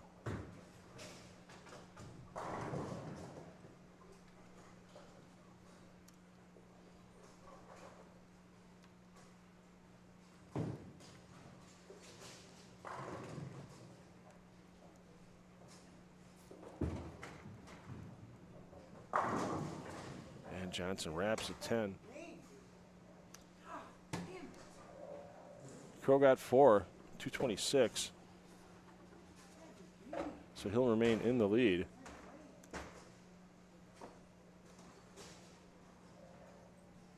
Johnson can get the 220 with a spare here, full right out. 205 for Jeff Mann. So McCune's unofficially looking like he's going to move into a step-ladder spot, but Ryan Burton could, let's see, 257 for Burton. Yeah, Burton actually is going to be a couple pins up on McCune. So once again, your player movement, these players in 7 and 8 are going to go to 25 and 26. Our leaders that were in 31 34 are going to go to 15 and 16, pardon me, as our final game of the day before our stepladder. We'll get you an adjusted stepladder time. We're going to be pushing past 1 p.m. We may be pushing closer to 1:15 to 1:30. We'll give you the official time because we will be ending the streams after this round, and you'll have a brand new stream for the stepladder, and we'll give you that starting time. So player movement and our second and final game of this advances round, of this round of 8 coming up for the PBA Celeste Walker Midwest Central Open presented by the Strike Shop.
I'm not putting this entire check in the same thing.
All right.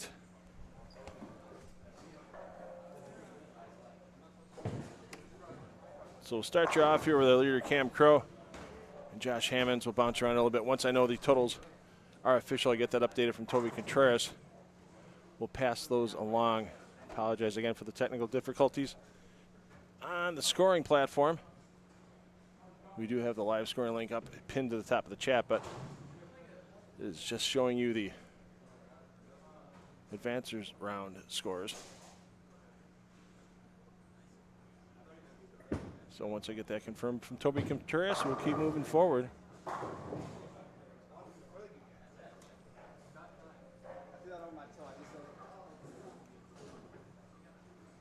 And I'm making the executive call. We're going to go at 1:30 p.m. for the new start time for the stepladder finals. 1:30 p.m. Central. We did have a roll-off after advancers round this morning. It set us back a little bit. What was exciting, though, I'd go back and watch again when it takes 250 over a couple of 240s to get out of a three-way roll-off for one spot. Yeah, there's some excitement there.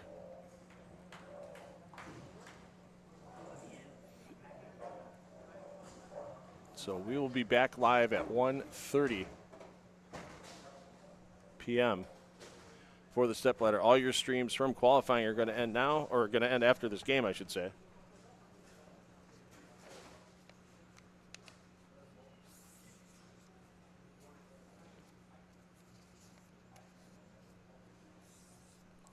Cam Curl looking to match Josh Hammonds.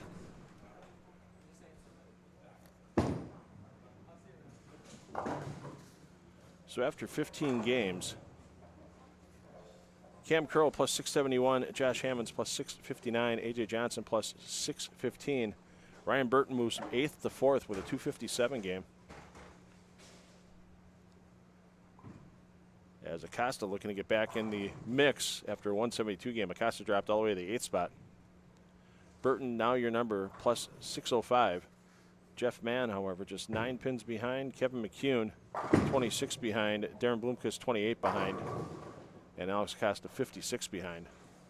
So the problem for Acosta isn't just, hey, I got to shoot the perfect game here. I'm going to have 3 players in front of me stumble, at least, if not more. Let's check in on our number 4 player, Ryan Burton.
Bloomquist can't keep the string going, but a couple of players that do have strings going here. A.J. Johnson in 3rd. Front 6 now for Johnson. Alex Acosta trying to bounce back off that 172 game. And he has a front 6 as well.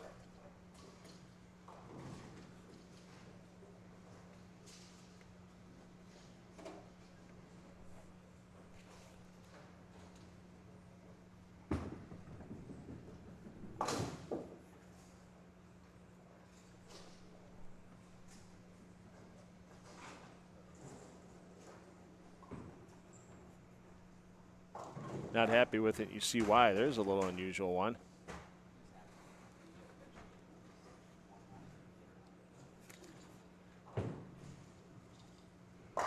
The old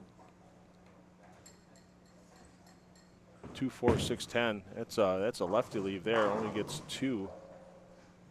Let's check in on Burton and Bloomquist. As Burton now, man on the number.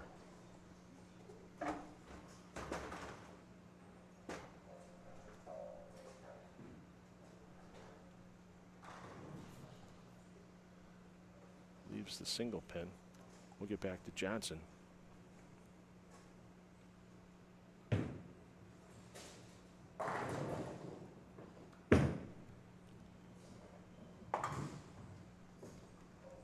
Front 7, a little light, and no roll on the 2.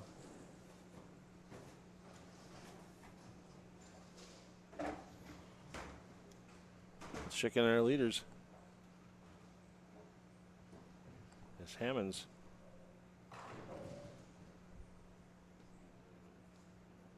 front 6. Only 1 blemish on Crow's scorecard in the 4th frame with a single pin spare. So they are looking to entrench themselves into the stepladder. And is that 10 going to go? Keeps Crow in the overall lead for the moment.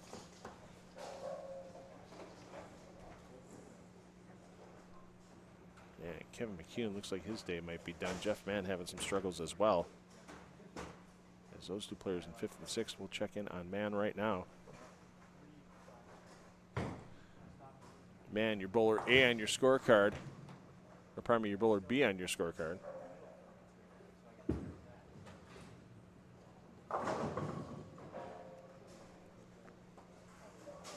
McCune pacing 190.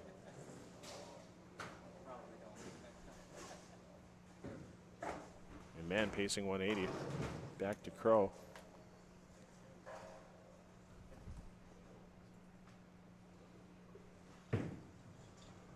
Steps it out. There they go. Keeps it overall lead. Never say die for man. Let's check in to see how things are going for Bloomquist and Burton.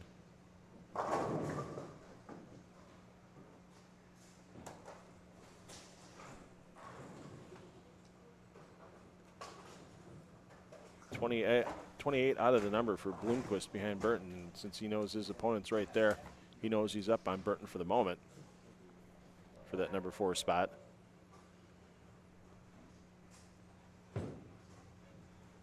And Crow, will he get that 7 to go? Nope, way in front on that messenger. And Burton having some struggles. That might cost him. And I think McEwen, unfortunately, his chance of chasing down getting smaller and smaller.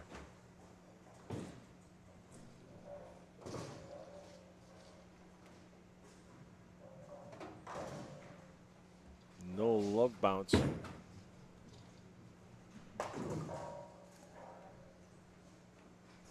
a strike here gets Hammonds back in.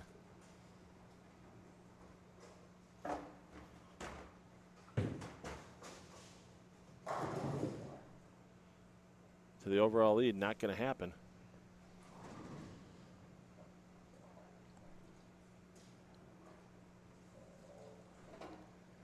Hammonds down by 2 pins overall in total, even though he's up by 10 pins on the game score. And that's assuming he gets this mark this game, or this frame,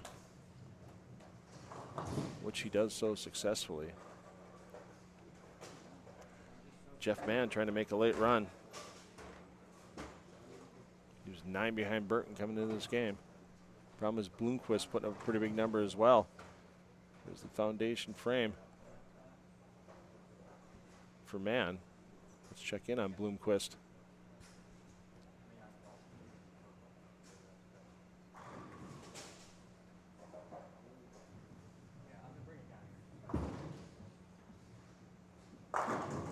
Oh, and a wrap 10 and an inopportune time.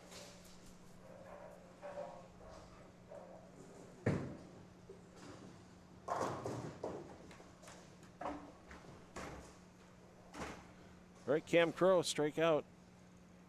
And you're a number 1 seed.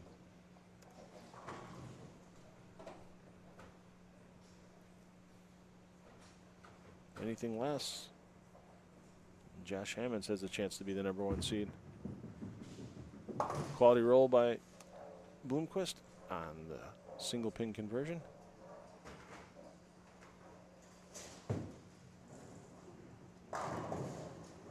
Just enough.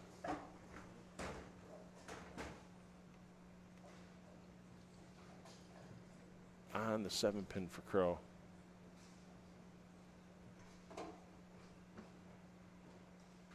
Let's peek back in on Johnson. He'll be coming in left side of your screen.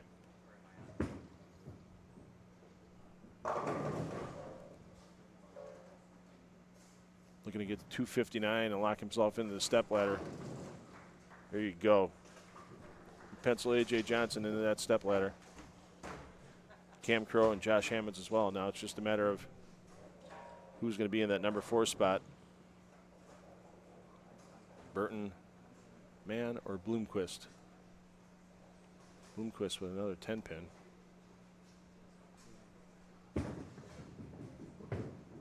Which he converts. One more Cam Crow. He gets all 10. Actually, he gets 9. He'll have enough. Let's check in on a Mann. And 9 will be enough because he had a 12-pin lead. And then the closest that Hammonds can get is an 11-pin higher score this game. There you go for Mann. So he's looking at 236. Never say never.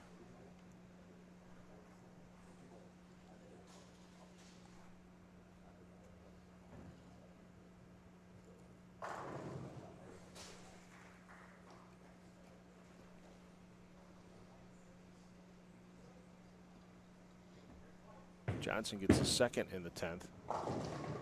Well, well, well. We could have a tie for the number 1 spot. Actually, Hammonds can get into the number 1 spot. That's only his second ball of the 10th frame for Crow.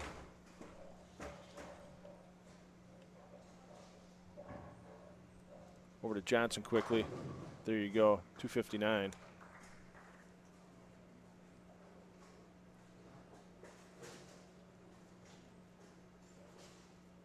Plus 674 for Johnson.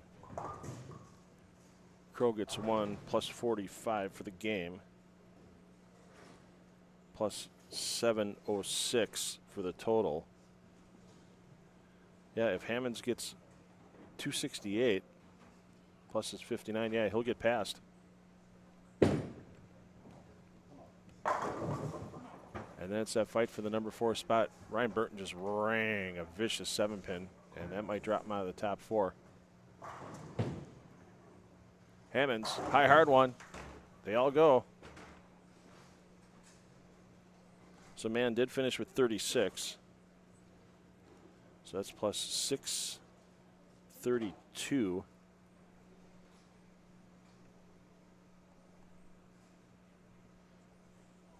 Bloomquist and Burton both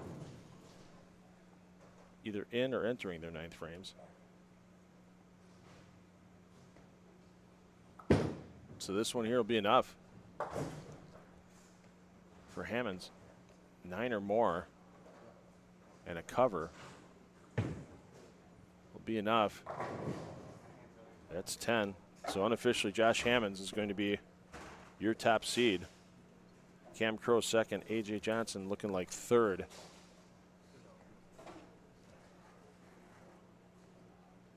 Yeah, because Hammonds is already in the, even if he threw a gutter ball, that'd be plus 717.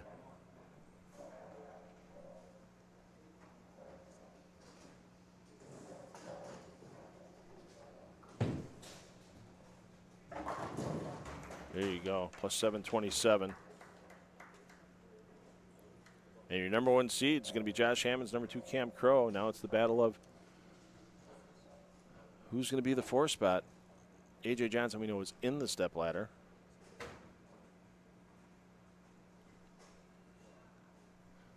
Bloomquist, yeah, Bloomquist can't get past him. Burton can't get past him. And Bloomquist can get to 247.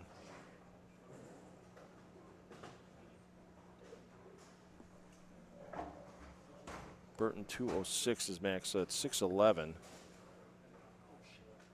Bloomquist can get to 628.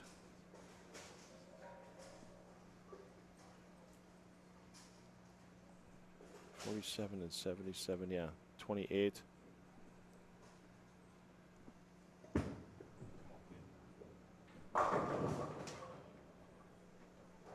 Yeah, a 10-pin didn't matter at that point in time because it looks like Jeff Mann, with that late run, unofficially is going to be in the 4 spot because Bloomquist, yeah, that's 36, 13. Yeah, that's plus 613. That's not going to be close. And Burton, yeah, Burton's got 2-0 in the book. So unofficially, Cam Crow, your 1 seed. Josh Hammonds, your 2 seed. Josh Hammonds is your 1 seed. Cam Crow is your 2 seed. A.J. Johnson, your 3 seed. And Jeff Mann with a late flurry to finish with 236. Is going to have enough to be the number 4 spot on the stepladder finals. So we are going to take a break. We are going to be starting again at 1:30 p.m., 1:30 p.m. Central Time for your step ladder finals. So a little change in the start time. We'll reflect that on YouTube momentarily. So we'll be putting a fresh application of this 42-foot Mark Roth pattern on.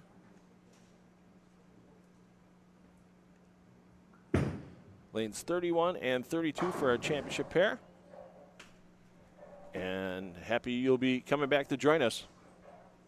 Coming in at 1:30 p.m. I'm $2 Phil Brylow. Thanks, everybody, for watching. We'll see you back here shortly for the PBA Celeste Walker Midwest Central Open, presented by the Strike Shop. Will A.J. Johnson be a two-time winner 2 years in a row and 3 of the last 4 here at Strike and Spare 2? Or will we have a new champion? Come back and find out.